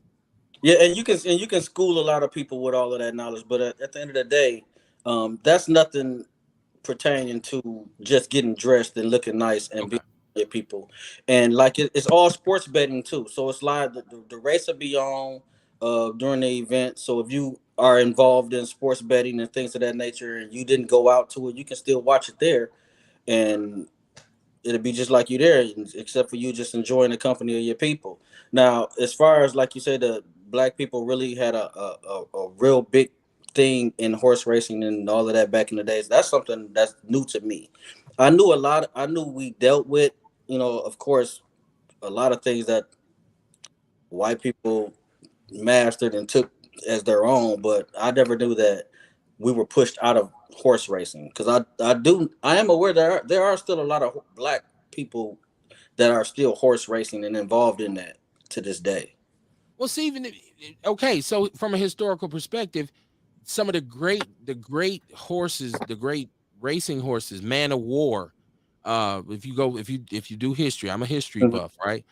Trainer was black, right? A lot of the Derby winning jockeys back in the days were blacks who rode the horses. So you can Google that. I say put that on something. You can go Google it. You'll see. We have a very rich history. I just have to have connotation because they didn't took the goddamn ice cream for Juneteenth day out the store before I got to get some and shit. Black people get mad Man, about fuck every that shit, holiday and Kevin. shit. We got dissed for celebrating Black history on the show and shit. I went to celebrate 420. Motherfucker said, "That's Hitler's birthday, nigga. What you happy for?" Man, it I'm ain't like, damn. you can't do nothing no more, man. It's everything is something. It's some kind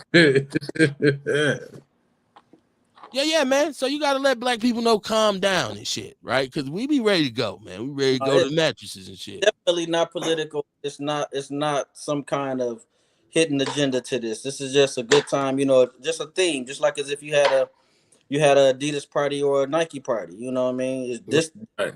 just upscale, get dressed, put some clothes on. Let's see how you act sophisticated. But now let me ask you a question though, because my partner Sean Moore is making a very good point. Wouldn't it make it an added bonus if you knew or if you found out who some of the great historical jockeys were, and to have something there to celebrate the lineage of that, just as an acknowledgement? We talk That about that power that to the people. Wouldn't that that be a great addition? that would be excellent. But how many other people there are going to pay attention to those great lineages things when they're just there just to celebrate and have a good time? Now, if I'm there and I'm actually adding a component where I'm doing some teaching, then that'll be awesome. But this Well, is if a motherfucker sitting around with a mint julep and he don't see this picture and say, "Damn, I didn't even know that. I didn't know Black people did horse racing." I don't think they would have to go to class, but they walking around. yeah, So they might see it and be like, "Oh, that's some deep shit, cuz. Let me get another one." and then they're gonna forget. All right, well, hey, you can't say you didn't know, right? At least you can't say nobody ain't never told your ass, right? You are right, but yeah, that's the gist of it. I mean, you never know. Like I said, this is just the beginning, and I'm not the only person that's actually doing something to that effect. Like, as soon as I decided Okay. to put it publicly on Facebook, then I started to hear a little more about other people being involved in it as well. Like the AKAs, they've been doing it for several years, and also they do it at the Iron Horse. But those are more of traditional fundraising events for their Okay.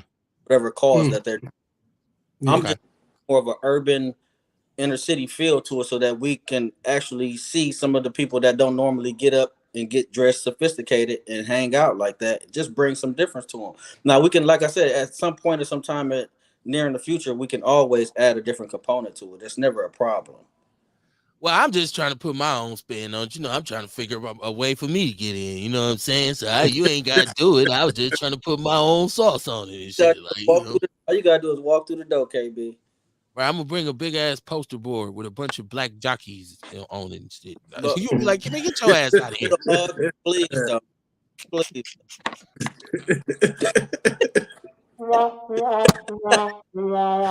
He said, "Please, Kev, just put your sign back in the car, man. Come on, man. You can come in. God damn. Why you gotta bring a PowerPoint and shit? Your This nigga done cut the video off. thing We on trying to watch the race, nigga. That's the shit I be on." Dion said, when is it? My phone froze up. When is it again, my brother? It's May 6th, this upcoming Saturday, 3 to 8 p.m. at Mr. B's. Okay. Okay. Now, I do also want to input. We had a change in DJ. due to some unforeseen circumstances with DJ Ville, he's unfortunately not going to be able to be the DJ, but we do have DJ L Boogie. He's very Boog, my yeah, man. my guy. So Boog, we gave him a call. He said, "Man, I'm on it." So And Boog, he's a core DJ too, right? yeah, Okay. yeah. Shout out to Tony Neal, who's He's the house DJ for the Chamber of Commerce, the Black Chamber of Commerce, also. okay. Shout out to Tony Neal, who's my distant cousin. A lot of people didn't know that, right? Right. You don't even know it, right? Like, damn, nigga, I'm your cousin. Yeah, check it. Yeah, you how, right? Who the fuck is you? Let me see. Mama Jenkins says she want to get you can get your mint julep. Y'all gonna have the mint juleps popping off. People don't know about that tradition. If they go to the Derby, drinking the mint juleps. No, we ain't gonna have those going just yet. We gotta get our feet wet first, and then we're gonna get all into the detail thing that they typically do. So it's straight E&J, and Crown Royal. Be drinking it. You can go knock yourself out, but I won't be drinking no E&J that day. I'm gonna come in there like, let me get a laser, right? Remember laser, 40 ounces, 40 ounces laser. Like they gonna be like, K Rice, you gotta come get your guy, man. Dude up here talking about he want a Schlitz malt liquor bull at the bar. and he's serious. Right. Yeah, you ain't got no Colt 45, nigga. What you talking about? It ain't no party. You have Billy Deal. But you got that, right. Okay, so you'll have the live DJ. Who else? Do you have anybody else that would be Ray Rizzy, that'll be there? Ray Rizzy will be hosting. Once again, I'm sending condolences out to him and his family. He just lost his mom, I think earlier this month. Last month. Oh yeah, but he'll be hosting. Okay. I'm happy, man. I know you, and I know that you've always had this kind of entrepreneurial spirit. So I'm glad you were able to get it off like that. And it's one of the things that here's a brother who was here and left, and people would say, well, there's nothing wrong with leaving. And I don't believe there's anything wrong with leaving, but to come back and show love is what I appreciate. To say, yeah, I'm somewhere else, but I still got love for the city. I still got people up there, and I want to do something, like, make some money on the side, but also have a really good time. And Black people love getting dressed up. Yeah, especially in Milwaukee, they love getting dressed, man. I've been a lot of places, and I'm gonna tell you, I'm gonna be honest. Milwaukee people dress better than a lot of these people in these other cities, man. I hear that a lot. Yes. Yes, absolutely. Yeah, but Black people, we like to put some sauce on shit, right? Like, that's what I was finna say. Easter Sunday look like the Derby sometimes. It's like, damn, what the fuck you got on? It's a very, very good comparison to one another. Definitely. Yeah, I mean, we listen. Even when I would go out, like, just on a Friday or Saturday, you always see an element of brothers who up in there with the Johnny Walker's best on sitting at the bar. Mm-hmm. Like, man, why this dude got a pocket square? Like, he's a distinguished gentleman. Black people like to do that, man. So it could be I asked you before, would you have kind of like a red carpet scenario where people could like take pictures on a red carpet when they go in and have something really like memorabilia? Yep. Okay. Have the backdrop and everything there for people to take their photos. Unfortunately, I wasn't able to get that new age photo thing that goes in the circle. I forgot. Please don't. That shit sucks. Please don't do that. They love it. You might not like it. I hate it. But they love it. Man. Our people love that thing. Everywhere I go, when it's there, people they be on that way more than they be in partying. They be standing on taking 1,000 pictures. And I was just so sad that I wasn't able to catch the person who have him that's in Milwaukee. I wasn't able to catch him in time before he was all booked out of his. But you can guarantee next time I'm gonna make sure I got one of those there. I feel like if you enjoy that, you would go to Kmart and put a quarter in the little horse and ride it in front of the store and take a picture. Remember the little horse that would go up and down? You be on that motherfucker like, take my picture. Okay, like, come on, man. What's wrong? Of course, there somebody was getting on it, wasn't they, kid? Somebody. Yeah, little ass kids. Like people be on there like, and the shit's going around. I'm like, I want to be the person collecting the change out that horse one of these days. I'm gonna tell you the truth. There you go. Right. That's the right way to think about it. That's the right way to think about it. You catch my ass standing on there, you might as well just listen. I'd be standing still while that shit be going around me. Like, what the fuck am I supposed to be doing here? It's the dumbest shit I've ever seen. That's just me, though. That's just me. That thing, somebody came up with that idea and it took off like a rocket. Right. It's one of them things where Right. years from now you gonna look back at it and be like, damn, we look stupid. Like I seen a picture of myself with a high top fade from the 90s one time, and back then you couldn't tell me that shit wasn't fly. But I looked at the picture one day and I said, God damn, I look dumb. It's one of them things that if you do that, you're gonna look back and say, look how stupid we look. I'm just trying to start Things some shit. still fly. I Like, use all that type you can stuff still as see marketing things opportunity. What'd you say? I use all that type stuff as marketing opportunity. You know what I'm saying? I'm promoting my shit. I'm on one of them type things. You know what I I mean? see you. You was You know what I mean? I Yeah. mean, I mean, yeah. I mean, go honestly, ahead. shit, And I get it, you know what I mean? It's also memories too. You know what I'm saying? You create memories. People like to create memories, and it's like a video memory. It's a dope video memory. Yeah. Like Like kids when, say though, it just ain't for him. like No, when you old and you used to be in the club with the backdrop, they said like Cole getting money and you and your dudes was like in penitentiary poses and y'all thought y'all looked cool. But when you look at this shit now, you're like, damn, we look stupid.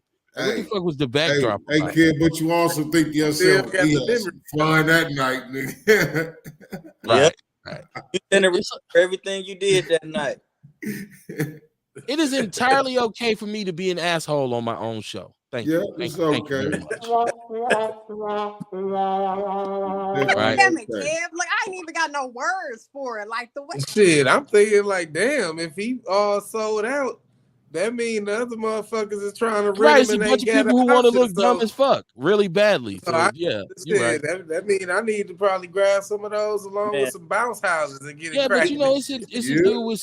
dude with some good crack who sold out too. He can't even find he all sold out. So you know, it's the But same thing. I don't Right? think this Those are gonna good problems. break up no family. Right. That's a straight I don't know. You never know, K Rice. cracking photo booths. I don't know, man. That's You That never know what photo can booth happen, is man. tearing this family apart. Right. Stop getting in it, please. Sick of this You shit. hurt Every the time I look kids. up, you got the damn camera going around you. I'm getting dizzy. What the fuck is wrong with you? Sharon ever said, "Make me a jacket." You know what? I wish I could, because I would show bust up in there with like some super unknown black jockey and be walking around like, y'all know who this is? You niggas don't know. I'm just Keaton, like you determined to ruin my party. You are uninvited. Mama Jenkins, she said, I've been to those affairs. Even Potawatomi got a derby day and got all new betting machines. Yeah, they got the legal bet machines now, Yeah. K Rice. yes. Yeah. Yes. Go down there. You You already already thought about that, right? okay. I thought about doing the casino style, where we do it at the casino. But I was like, you know what? I didn't have enough time in front of me to actually try to make that happen. Plus, like I said, I'm here, and I didn't have to reach. So, like I said before, man, it's pretty much only up from here as far as this goes. Yeah, you gotta have like a dominoes tournament for black people, or Uno tournament or some shit, like so they can win a Uno tournament. No, we want to keep them in they. We want to keep them in they blazers and they dress. We don't want them coming up out of their jackets because they losing in dominoes. And, Okay, or Uno and shit. You get fighting Right, because you cheated at Uno and shit. She had pick Right. 4 cards, nigga. Motherfuckers trying to fight in hard bottom shoes and shit is Yeah, always man. attractive. Sliding all over the place. Always attractive sight. He said different values. Let me see. Dion says Big Bear. What's Big Bear? What's Big Bear, Dion? That's Said where that's the 40 ounce. You don't remember Big Bear?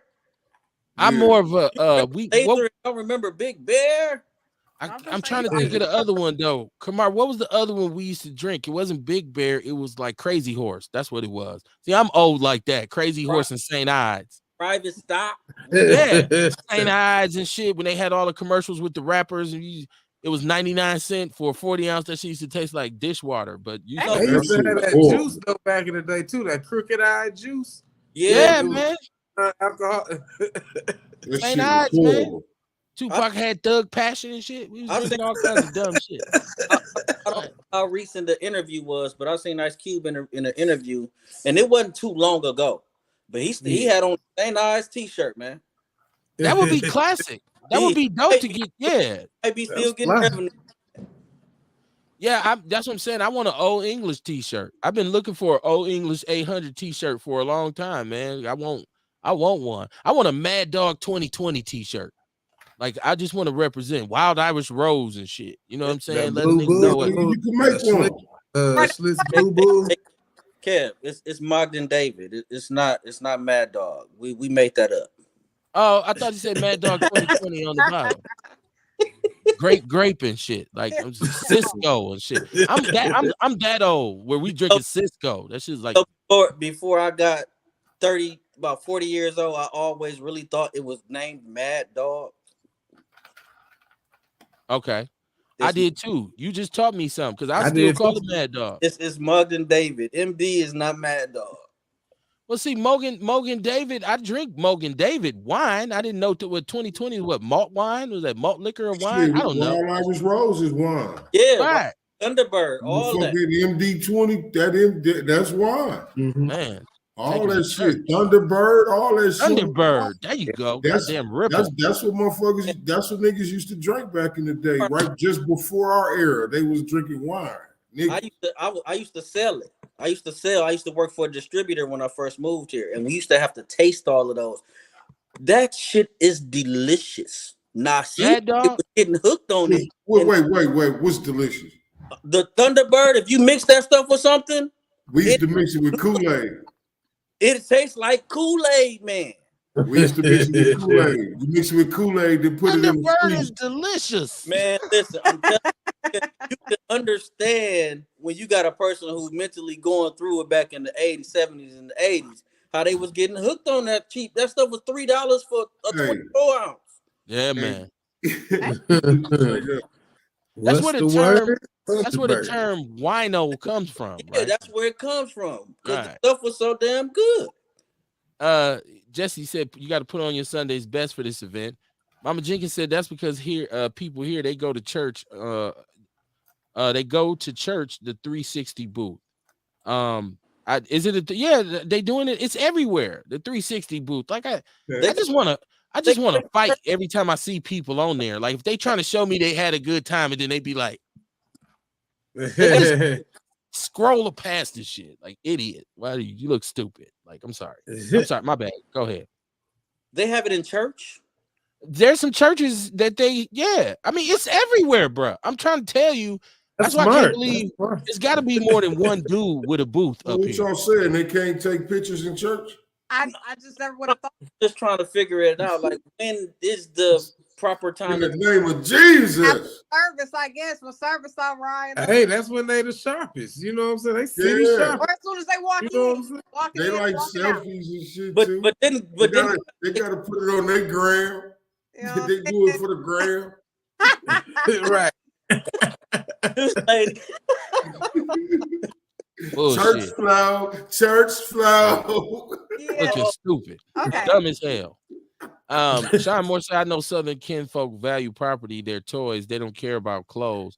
Well, that's actually not true either, because if you talk about the tradition of going to church on Sunday, that was the only time that the field workers got to dress up, and that's why they call it Sunday's best.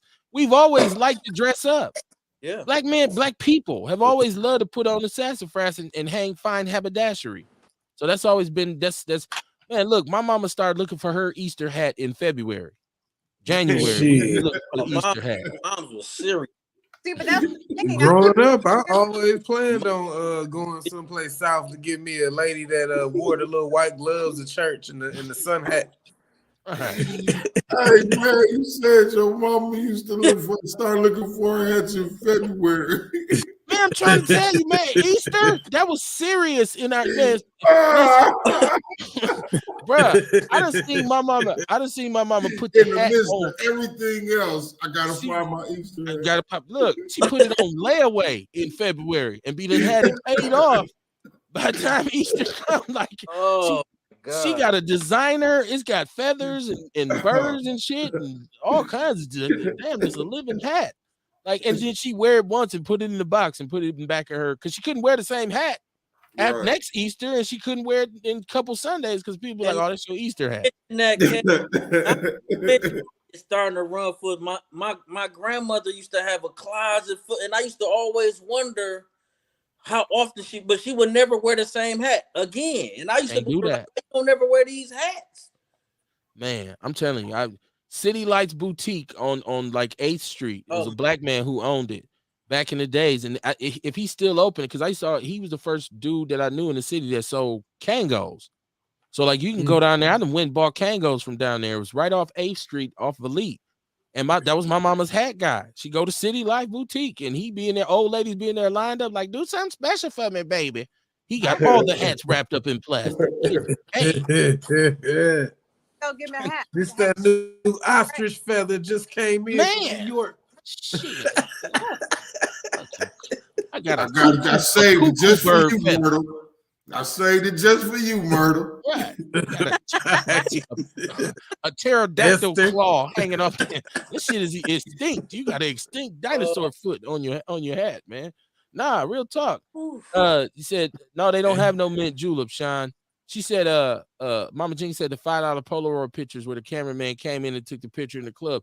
Yeah, man. And a lot of them pictures you look and be like, I was so sauced, I look stupid as hell. You know, some people relish that type of Memories, shit. though. Stay out that memories. goddamn 360 booth, man. I'm gonna start a fight with anybody who's doing. I'm gonna do something, man. I'm about to be on some real. What he saying, Payton Fool? I'm about to be on some real murder shit, B. Damn. 71. I'm thinking about grabbing a couple of them.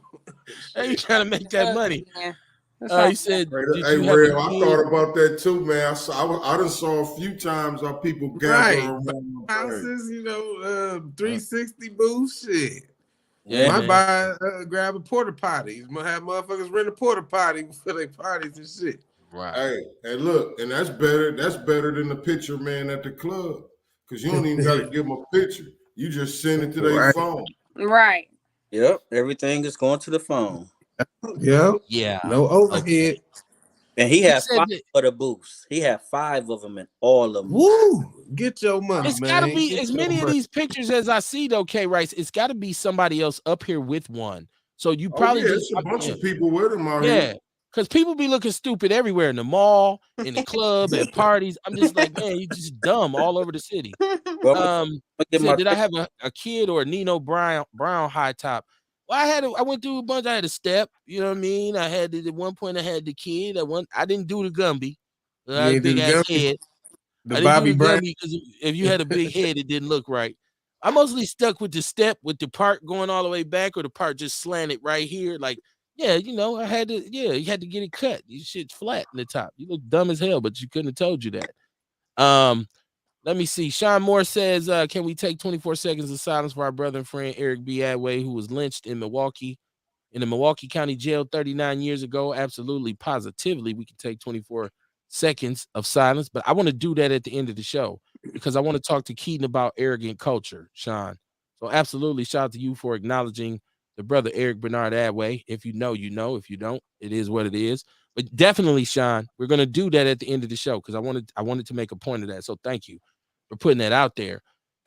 Okay, so Keaton, tell me about the arrogant culture group. Let's talk about that. What is this now? The arrogant culture group. I came up with this because I look at a lot of the things that our culture and arrogant culture is not just. I'm not just saying this is me. I'm saying I feel like our culture as a whole, black people are, like you said before, we are the staples of a lot of things that have started in the world. And I always felt like people feel your arrogance is a problem for their way of living, the way they view you. When my arrogance shouldn't make you uncomfortable. So if I feel like I'm this or I feel like I'm that, I'm bigging myself up to do better moving forward. Now, arrogance have, of course, there are negative conversations on arrogance. But if you think about it, a lot of the things we do, in order for us to make it, we have to think better than other people think of us. Because if we don't, then we'll never make it. That's just like saying if I tell you I want to go and start my own company, and you say no, you ain't gonna be able to do that because there's so much stuff that's in your way. It's things that Okay. I'm gonna have to look past you for to make it happen for myself. And I might have to have a big head about myself in order to give myself that confidence. So I look at it like all the clothes to music to artistry to design, everything you think about it. Some black people have started that. So that's why I look at it like, man, this my arrogance shouldn't be your uncomfortability. If you're uncomfortable with me being arrogant about myself and I'm not disrespectfully arrogant, then maybe you shouldn't be around me. And Okay. I look at it like that's why I named it arrogant culture, because I feel we have the right to be arrogant because everything we do gets stolen, it gets jacked some kind of way and then made into somebody else's. I like that because we're talking about power to the people, and we were asking what is power, right? And then we asked the question because we're always going to split it, as Baby Drew say, split it down the middle, separate the faith from the haters, right? So we talked about what is power, and then who are the people. You know, if we're going to identify ourselves as the people, what qualifies you? You know, one of the things we do on Outlaw Radio is we have this discussion all the time about what's black. Like, what's black enough? What do it really mean? Like, what do you know? Because we all think we are the blackest individual in the history of blackism, right? Like, because most dudes, man, I'm a real one, man. Man, come on, man. I'm that dude. Like, he's the blackest dude ever. But so when I say power to you, what is power? What do you think power is? It's within. You gotta Okay. be you gotta power starts within. Okay. You can't be I can't be more powerful than you. Okay. Okay. Within you. So I feel like it starts within me. The power starts within me and how I distribute it into the world. I, Okay. I can't say everybody have a different view on what power is to them. I feel like that's where it starts from within. Juice Lady, what you think power is? Power.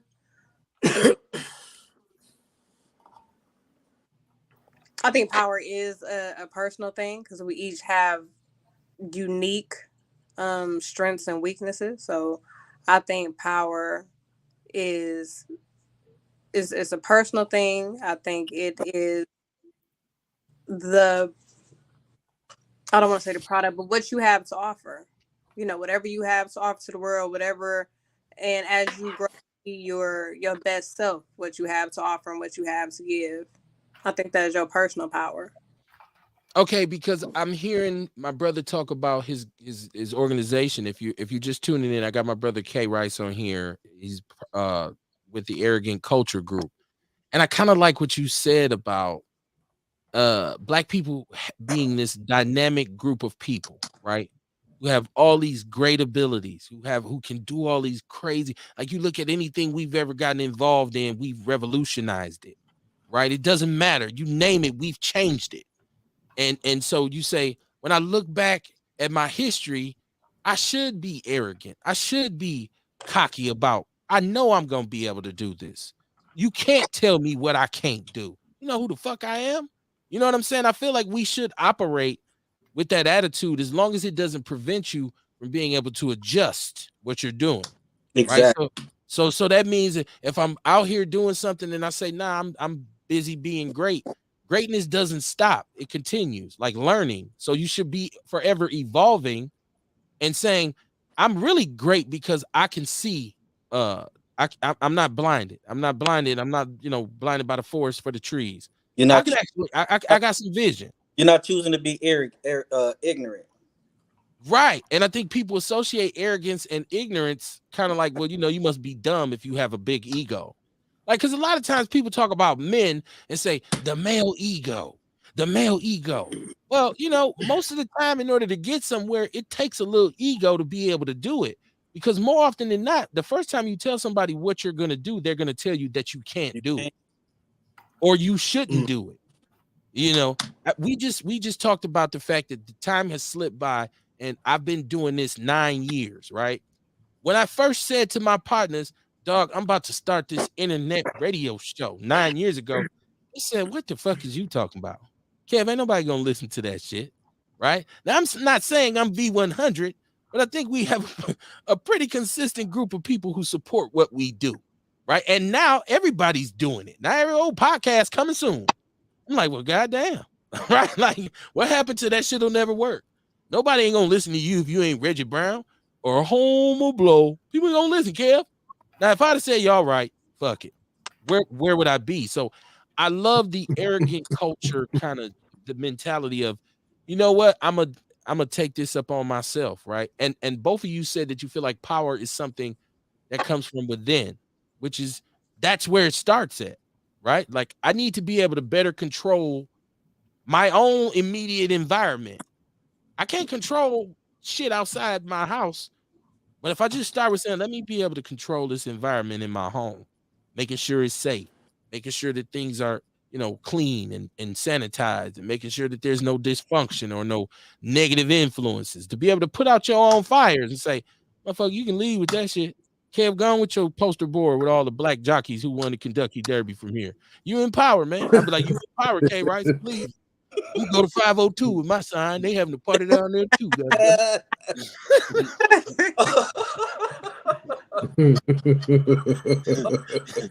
You got all the power, man. You got all the power. Let me see. Let me see my chat room because I got to keep up with it, or else I'll be reading shit they said 5 minutes ago. People be mad about this. Read my comment, nigga. Nobody don't care about your ass. Let me see. He says power equals energy divided by the time in seconds mathematically. Okay, we got a mathematical equation for what pava is. The old black people say pava with a V. You in pava. Mama Jenkins, she said a church woman wasn't dressed unless she had a hat, gloves, and a pocketbook with real stockings and undergarments to make her clothes look good, and heels. These young ladies don't get how sharp these old women were dressed up. And you must remember, a black man in a suit was polished and got respect, and a big mama with a pocketbook was classy. That's the way we used to define it, right? You are how you dress. Power is a measure of work that can be done in a given amount of time. All right. I mean, everybody has. I love Outlaw Radio because you're able to think about everybody's perspective. Go ahead, Kamar. Power can be respect. Yes, it can be, because you can achieve some respect. I'm with you on that. You know what I mean? It's different things to it. You know what I mean? That's something. I feel like that's something that's subjective too. Like, what do you want power over? What do you know what I mean? Or what do you want power? What do you want to be powerful in? Yeah, when we say power to the people all the time, I've been around a lot of militant black people who say stuff like that, and I've always said, well, are we really thinking about what we're saying? Because historically, once again, if we talk about where the concept of black power comes from, we talk about Stokely Carmichael, and we talk about the separation of SNCC and the SCLC, the students leaving Michael King. Martin was his rap name. Michael King was his name, his real name. We talk about Stokely Carmichael saying, man, fuck all this shit with these rocks and shit, man. We about to start throwing rocks back. And Martin saying, well, Stokely, you can't do that. And so he said, well, no, I need the power. Power is, so we can say black power. What is black power? Black power is our ability to control. It should be our ability to control our environment, like who we spend money with, where we spend money at, the way we relate to each other, the lines, the cultural norms that we establish in our community. So when we say power to the people, all that's included. And I just think a lot of people throw it around because power ain't having a lot of money. It's really, you think if you had $1 million, you'd have power until you meet somebody with $2 million. Until you meet somebody with $5 million, you'd be like, man, I realize I ain't shit. You know what I'm saying? But as long as you got a hat a hat in the fight, a dog in the fight, I think you're good, man. He said, rest in peace to Kwame Ture. Absolutely. I love Stokely Carmichael, H-Rap Brown, all those dudes, man. I'm a student of all that stuff. Arrogant culture, I'm digging that, man. Now, are you all planning on doing some other events? Because I'm gonna need to brainstorm with you for a Juneteenth Day event where we can get this ice cream back. So I need for you and me to be able to like chat stuff. So let's start planning that now, right? I didn't know that you couldn't get no ice cream, kid. I had no idea.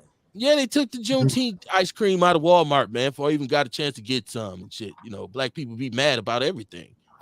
So, I'm trying to say we can do our own Juneteenth day party and have the ice cream. You know what I'm saying? I was just, this is something, for future reference for me and you, because I want to get down with arrogant culture. Hey, right? Kevin, that was power. Right. The ice cream was powerful, right? No, that was power getting rid of that shit.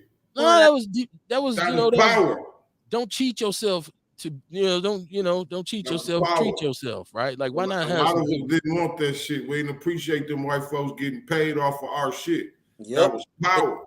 Because they never do that. Like, you in there with a whole Air Jordan suit on, talking about don't have no ice cream, right? I hope you don't think Michael got the whole check, right? Like, yeah, don't call it Juneteenth. Right. See, that's why we get mad. Fuck you celebrating that folk. And Juneteenth, just a word. That's our word.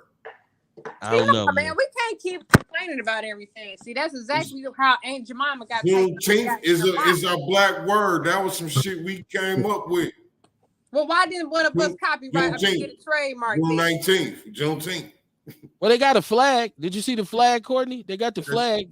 That No. ugly ass flag. And they got the flag hanging on the Republican headquarters down there on Look, Martin you Luther see King. Kamar complaining, talking about ugly ass flag, and then it's That gonna ugly disappear. ass We flag. always See? complain, and then we Just lose like the Cuz we photo didn't booth. pick it. That's Hey, your cause we photo didn't pick booth. the motherfucker. we complain. That's your and we photo booth, Kamar. The That flag is your the photo mayor booth. did it. That ain't the photo booth ain't got nothing to do with that. He done got mad because you got the flag. Take that ugly ass shit down. See, everybody got a photo booth of some sort, and that's what I'm saying. Like, Hey man, look, whenever a motherfucker get a flag, man, it be the people that determine that that's our flag. all right, man. All right. They say, here's your flag. Let me see. But did we accept it? Did Thank other you. black folks say okay? Well, we gotta accept it. I'm No, just we saying don't, it's an dear. ugly See, ass that's flag. man. No, we don't. Hey, I'm just saying it's an ugly ass flag. We can say we don't want this flag. We want to make our own flag. It's an ugly flag in a dumbass photo booth with the cameras flying around your ass, right? So hold the flag while you're on the 360 photo booth and be 2 times dumb. Okay, let's go. And Welcome to the show, K. Rice. And one of these boxes. I love the photo booth. With the flag T-shirt on. He said I would love to I take ain't off. wearing a T-shirt. Is Dion talking about getting nasty with the old lady? Talking about you want to take somebody's slip off? God damn, Dion. Damn, Dion. Humping on the old lady in church. Why you turning? She looking for the Easter egg. Derby is the event by Bright Dion. Okay. Yeah, well, watch Dion at the event, man. Yeah. Make sure to tell the lady don't have your slip hanging out. Dion be done snatched that shit and ran to his truck. What the hell going on? Gun line, boss. Jesse said Kwame Ture was my revolutionary pops, Sekou Nkrumah's mentor. Okay. He was your father's your revolutionary pops, his mentor. Okay. Mama Jenkins says, and it only flies at City Hall on June 19th. I'm with y'all. Fuck that flag. Yeah, I mean, see, I'm telling you, man, these black people, man, fuck you so happy for, nigga. I knocked that smile off your goddamn face. He's like, my bad, bro. It's my birthday. We don't say birthday in Africa. We didn't want no such thing as birthdays, nigga. White man taught you that. Some of y'all just too goddamn militant for your own good. I can't eat no ice cream. None of this shit. Can't take no picture. Like, what the fuck are we doing here? But no, I dig the air. But I want K Rice. I want you to extend this, man. I want the arrogant culture group to really establish a footprint in the city, man. Because I think where you're going with that is deep, man. Because that can apply to a lot of different events. A lot of people don't understand it. Okay. Until they ask the question like you just asked. A lot of people don't understand it because they have this negative connotation on arrogant, But to get to where you trying to go, you're going to need it. I don't care what you're trying. If you're trying to accomplish anything worth accomplishing, you're going to need some level of it. Absolutely, I'm with you, man. And listen, comfortable. It shouldn't make anyone around you uncomfortable. It shouldn't. But I do realize a lot of times, right? Like people mistake confidence for arrogance, right? Like so. And I just flash back to being an athlete, and in order for me to be an effective athlete, I had to have a flawless, limitless belief in myself, right? Especially when I got to college. Like, I really had to believe I could do this shit. I couldn't, if there was any doubt, I was going to get victimized, right? And so I came from kind of like an arrogant perspective. Like, no, I expect myself to be able to do what I need to do. And a lot of people looked at that and said, well, you're arrogant. And I would say, well, no, I'm confident, because what it did was once I was able to succeed in that realm, it extended to other areas. So whenever I was encountered with something after that, I said, no, I know I can do this shit. I'm not even trying to hear otherwise. And people would say, man, you arrogant, right? So that way, whenever I failed or whenever I didn't meet what I was aiming for, they laughed at me and said, well, see, that was your fault for being arrogant. But that original confidence in myself led me to be able to recover and keep it popping after I had a setback. You feel what I'm saying? Exactly. Like, so I didn't look at it like they was right. I was too arrogant. I looked at it like, nah, fuck them. I'm going to do this shit again. Like I said, I'm the one who created the sack. I'll be back. Give me some time. I'm going to do another one for you. If you think about some of our favorite rappers, right? And you think about some of the favorite lyrics that we had that they didn't say. You think about a lot of those lyrics were arrogance, speaking arrogance. That's what hip hop is. It's It's, bravado. but it's accepted only music. But if you meet them, they can't be that person no more. You kind of see what I'm saying? So why is that? Why is my arrogance uncomfortable for you? I don't feel that it should be an uncomfortability if it's all everything you seeing pretty much on TV and you listening to it on the music. It's arrogance. It's speaking there. I got more money than you. My car is prettier than yours. My rims is bigger. I done took your woman. All this is arrogance. We Right. And listen. I think it's levels, because if it comes to the point where you're disrespectful, or now you really see, because even though, like I said, I never looked at it like I said it's confidence.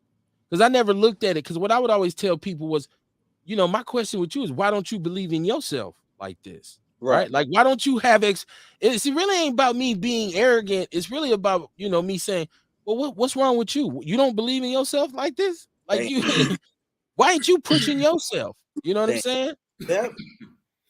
You should be the same way I am. Right. You got to play the game. We taught to not feel like that, or we taught to not give ourselves that credit. You know what I mean, like that. But like, would Michael Jordan be Michael Jordan if he didn't feel like he was the best? He's right. Would LeBron be LeBron if he didn't feel like he was the best? That's why. Listen, whoever doing whatever the best they doing, like if they didn't think they was the best, they can never be it. You know what I mean? Before you could do anything, you got to think it. And that goes deeper. You got to go deeper than confidence for that. You got to. And so that's why I always, when people say Michael Jordan's an asshole, I'm like, yeah, no shit. He got to be. You don't get to be that good at something unless you're really anal about it. Like, I don't know nobody that was really humble that was as good as Jordan. Because the killer instinct wouldn't have been there. It's like, okay, I got 3 rings. I'm going to go ahead and retire. It takes a real asshole to say, I'm going to come back and get 3 more. Straight up. These niggas talking shit. They still debating on who the best. I mean, his mentality is what we should pay more attention to, right? Like his mentality that, you know what? Not only am I going to do what you said I can't do, I'm going to do it times 2, right? Like you say, do it to death, right? Mama Jenkins has a good question. She said, is there any plans to cater to the young folk 15 to 25 in his planning of events in the future for arrogant culture? At the moment, no, but I don't have a problem with it because I've been doing it for 10 years of my life. So like I said, partnering up with the right people, and getting. He froze. Did he freeze? They say a 4. Can I get a 4? I think his flip phone, y'all. I'm sure he'll be back in. Then I'm all for it. Okay.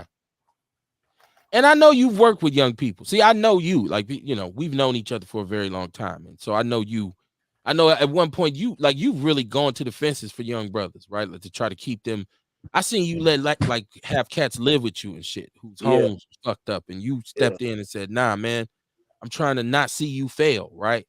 And so I know you about that. But that may take, like I said, sometimes I don't believe God makes mistakes, and I believe sometimes people come across each other for a reason, because we can benefit off each other. But Kamar said the coldest shit I think we all ever heard one night when it came to this. He said, it's okay for us to use each other, but it's wrong for us to misuse each other. That's right.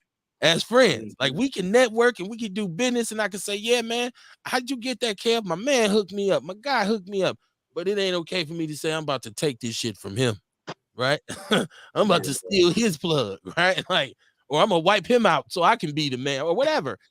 I like the sentiment of, it's okay for us to network, and I would like to see a networking element added to what you're doing. And I'm not telling you now, because I know you like, man, y'all doing too much. I'm just trying to get this shit done, right? The important thing is for the event to be successful now, and then you add layers to it. But I believe in partying with a purpose, right? So I believe any party we ever do should have some resources there for people, especially if you're gonna get Black people of our age and where we are together, I think there should be conversations had about, oh, you do this, or are you just somewhere where you put business cards? Bring your business card for 5% off a drink, right? You know what I'm saying? And like, I think there's ways we can create and empower each other and have a damn good time while we doing it. That's why I do Outlaw Radio. We have a damn good time talking Listen, about real shit. You know what I'm saying? yes, sir. So yeah, man. I want this Saturday. I don't know, because I gotta go. I have an appointment with my brother Eddie Silvers because, man, some big things are on the horizon. Shout out to Dre from Lockhart Media, right? Because he and myself have had some. I ran into this brother one day and didn't even know he was the one behind Lockhart Media. And he said to me, "You got the podcast, right? Outlaw Radio." And I'm thinking, me, I'm from Capital. I square up thinking it's drama. Like, yeah, I'm him. What's happening? Man, calm down, right? Like, I'm just saying, I'm Dre from Lockhart Media, and we ended up talking for a while and talking about how things can come together.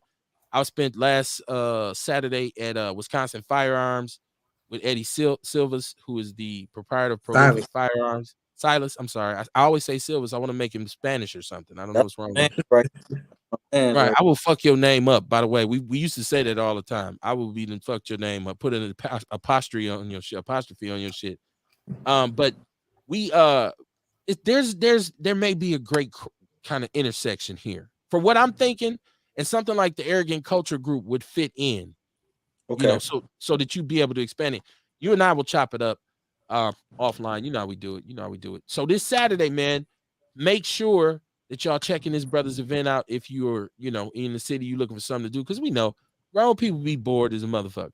And most of y'all is old, so y'all got to take naps. You go to bed earlier now. So why not go have a couple, shake your ass a little bit, and be home by what? 8? What time? What's the time it goes to, K Rice? 8 p.m. 8 p.m. 8 p.m. All right. Dion said Texas internet ain't shit. He's taking shots at you. Texas internet ain't shit. Right. I didn't make it, so Okay. And this ain't got nothing to do with nothing, but I gotta say this. Shout out to my son. I put some footage up of him. And he's oh, in the AAU tournament in Kansas, and he hits buzzer beater looking like Steph. But see, I've watched him do this since he was 8, right? And just disrespected by a lot of different coaches because he was smaller, right? But he's been doing this kind of thing forever. I've seen him go out there and just do it. I'd be like, God damn, this little dude. And my thing is, he's a great football player. So I always been like, basketball, you just messing with that. Your bread and butter is football. But I'm glad everybody got to see what I've been seeing for years, right? And so I put that up. I know you like, Kev, what that got to do with nothing. It's my show, so I can shout out my son. That's what we got to do. Shit. You in the picture booth with the camera going around your ass. I can shout out my son, goddamn. Right? No, but no, it was a dope play. I probably watch all his highlights over and over, but I probably watched this one so many different times because I like to look at everybody's reaction and how the defense played it. It's just me. It's just a father talking, proud father. Which is something else we can include with your events, is that we want to celebrate black fathers, man, and black, because you a black man. And you in your group, is it any females in the Arrogant Culture Group, or is it the people you work with all brothers?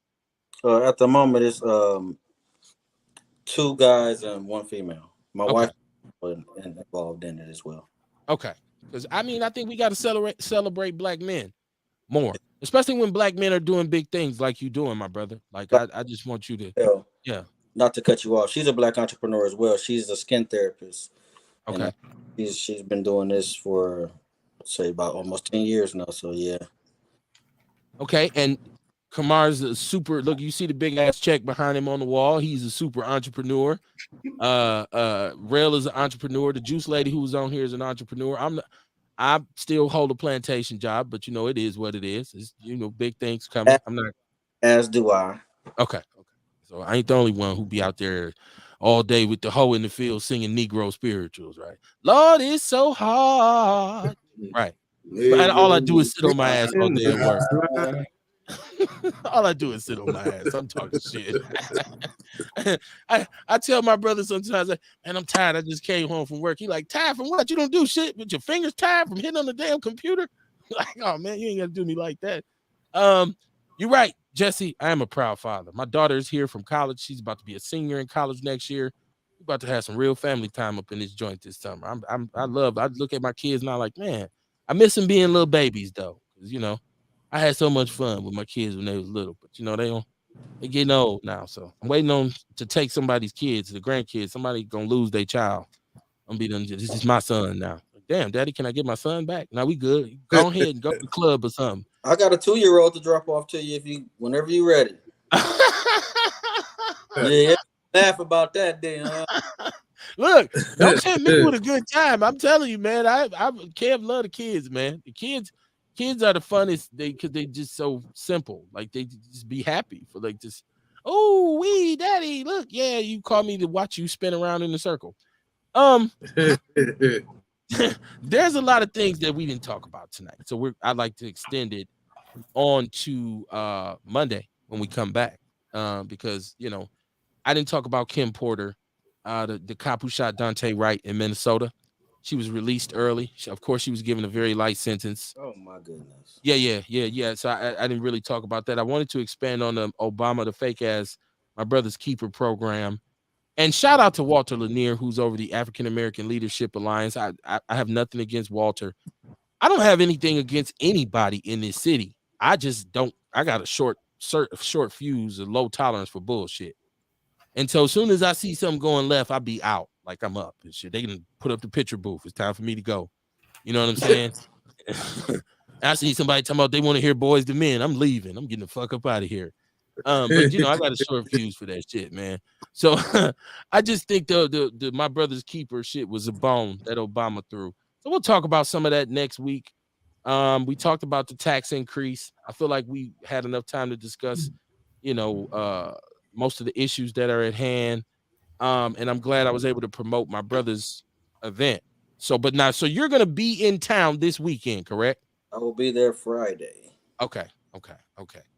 Hopefully, I hope if you get any spare time, and shout out to your brothers too, man. Your brothers were some of the coolest dudes I ever met in my life, man. I used to really have a good time at Club DeVille with your brothers, man. Like we used to just be, man. Good thing it wasn't no social media back in them days, right? But yeah, man, they some good dudes, man. So now, are all y'all in Texas, or is it just you? Demetrius is still teaching at, I want to say Roosevelt. Okay. But my oldest brother Lawrence, he's here, and my other brother Damien, he's here. Okay. Yeah, them was my partners, man. The Cadillac boys, man. Ain't Caddy love. Nothing changed. They be mad at me now because I've left the Cadillac family, man. I'm on some other shit now. They mad at me because I won't join it. Oh, okay. I was in it for a minute, you know what I mean? But I had to leave. I had to switch up. My brothers kicked me out the Chevy Boys Club and all kinds of shit, man. I said, I still got my Monte Carlo. He said, so nobody can see it. You out. He kicked me out. He took my Chevy privileges. But I'm once again, the point of my conscious clothing line will be, I'm not a label whore, and I'm not loyal to any large corporation that don't give a shit about me. Right. So I'll drive whatever the fuck I want to. It don't matter what it is, as long as I like it. That's all that matters. Kamar, what you got coming up this weekend, homie? This weekend I'll be at the Sherman Phoenix. Okay. What's the hours on the Sherman Phoenix on the weekend? 11 to 6. 11 to 6. Okay. Or no, 11 to 7. 11 to 7. A lot of the spots close at 6, but the day bar in there, they stay open a little bit later. Okay, but they can reach you because you do deliveries in some just capacity. Call me 414-949-2122. Okay. Or just inbox me on Facebook, y'all. That's what's up. Real, what you got popping? What you got going on this weekend? Man, I just caught some topsoil and dirt and shit. So as it get warmer, I plan on getting my garden beds ready for the next 2 weeks. I'm hoping to start planting shit up out there. Okay. K Rice, let's get a final. I want to really put a ribbon on your event. Just give us the whole spiel of it for this whole week, how it's going down, the time, the location. I didn't get tickets, all that. Arrogant Culture Group will be presenting a Kentucky Derby themed day party at Mr. B's Privilege Lounge on Brown Deer Road. 3 to 8. It's a day party. Sophisticated dress code strictly enforced. If you want to get tickets to this event, you go to Eventbrite, Let's Get Derby, or you can go to the Facebook page, Let's Get Derby, which the link of the Eventbrite is on that page as well. And you can also go to my Instagram, which is Arrogant Culture Group on Instagram, and you can also click into the bio, and you can get to the link there as well. And if anybody got any questions on how to get with this brother, just hit me up because I can connect the dots for you because this is the homie, it's family, right? It's one of my brothers. And so once again, man, it's been a pleasure, man, having you on to promote the event. I'm sincere when I'm saying anything you got popping with this arrogant culture movement, I'm already labeling it a movement, right? Anything you got popping with that, if I can help you in any way, I will. Just holler at me, man. You don't be no stranger, because we went for some years without talking, and I'm like, I used to talk to this cat every day, right? Like, so, but life is life in sometimes. I understand that. Just to kind of close out tonight, I did want to just discuss for a minute that 39 years ago, there was the murder of Eric Bernard Adway, who in my neighborhood was a very prominent figure. It was a pivotal time in my community with the way it happened. He was basically ultimately murdered by the Milwaukee Police Department, and they put a narrative on him that he was the leader of this destructive street gang, which was not the truth at all. With what was going on in our city at that time, which was the emergence of street gangs, because a lot of gangs from outside Milwaukee started to come into the city. It was more or less about protecting the community, and it kind of morphed into something else. But I can tell you, I talk a lot about one of my favorite documentaries, which is The Bastards of the Party by Claiborne Sloan. And they talk about the systematic murder of young black leaders for about 30 years. So we go all the way back and start talking about Medgar Evers and Malcolm and Martin. And you look at what happened with my brother Fred Hampton, the chairman, Fred Hampton in Chicago. You look at the murder of Bunchy Carter. You look at, all the names go on, right? Anytime there was a inkling of leadership in a community, because we talk about power and we talk about influence, and every now and then you get one of these kinds of people who come along who represent the ability to move the masses, such as a Tupac, right? Such as a Malcolm. What makes Martin such a pivotal figure? Adam Clayton Powell, the list goes on and on. Stokely Carmichael, who we talked about. And there's always been an attempt to eradicate any shape, form, or fashion of black leadership. And this brother was very influential in the community, had a lot of respect. People were willing to move. Had he been able to really finish his journey and come full circle, our community would look totally different, because he would eventually assume the leadership role that he was destined to assume, but he was murdered by the Milwaukee police. Now, shout out to the commander. This is one of those things where I say historically the greatest leader in terms of a civil rights or social rights perspective in the city has been Mike McGee Sr. Because even back then, he was the one who was demanding justice for the Adway family. He was the one downtown who was advocating that a full investigation be done. And what did he get for it? Well, he got a vote from his fellow councilman to censor him. He got, isolated and ostracized. He got people in the media criticizing him when all he was saying is that this family deserves justice.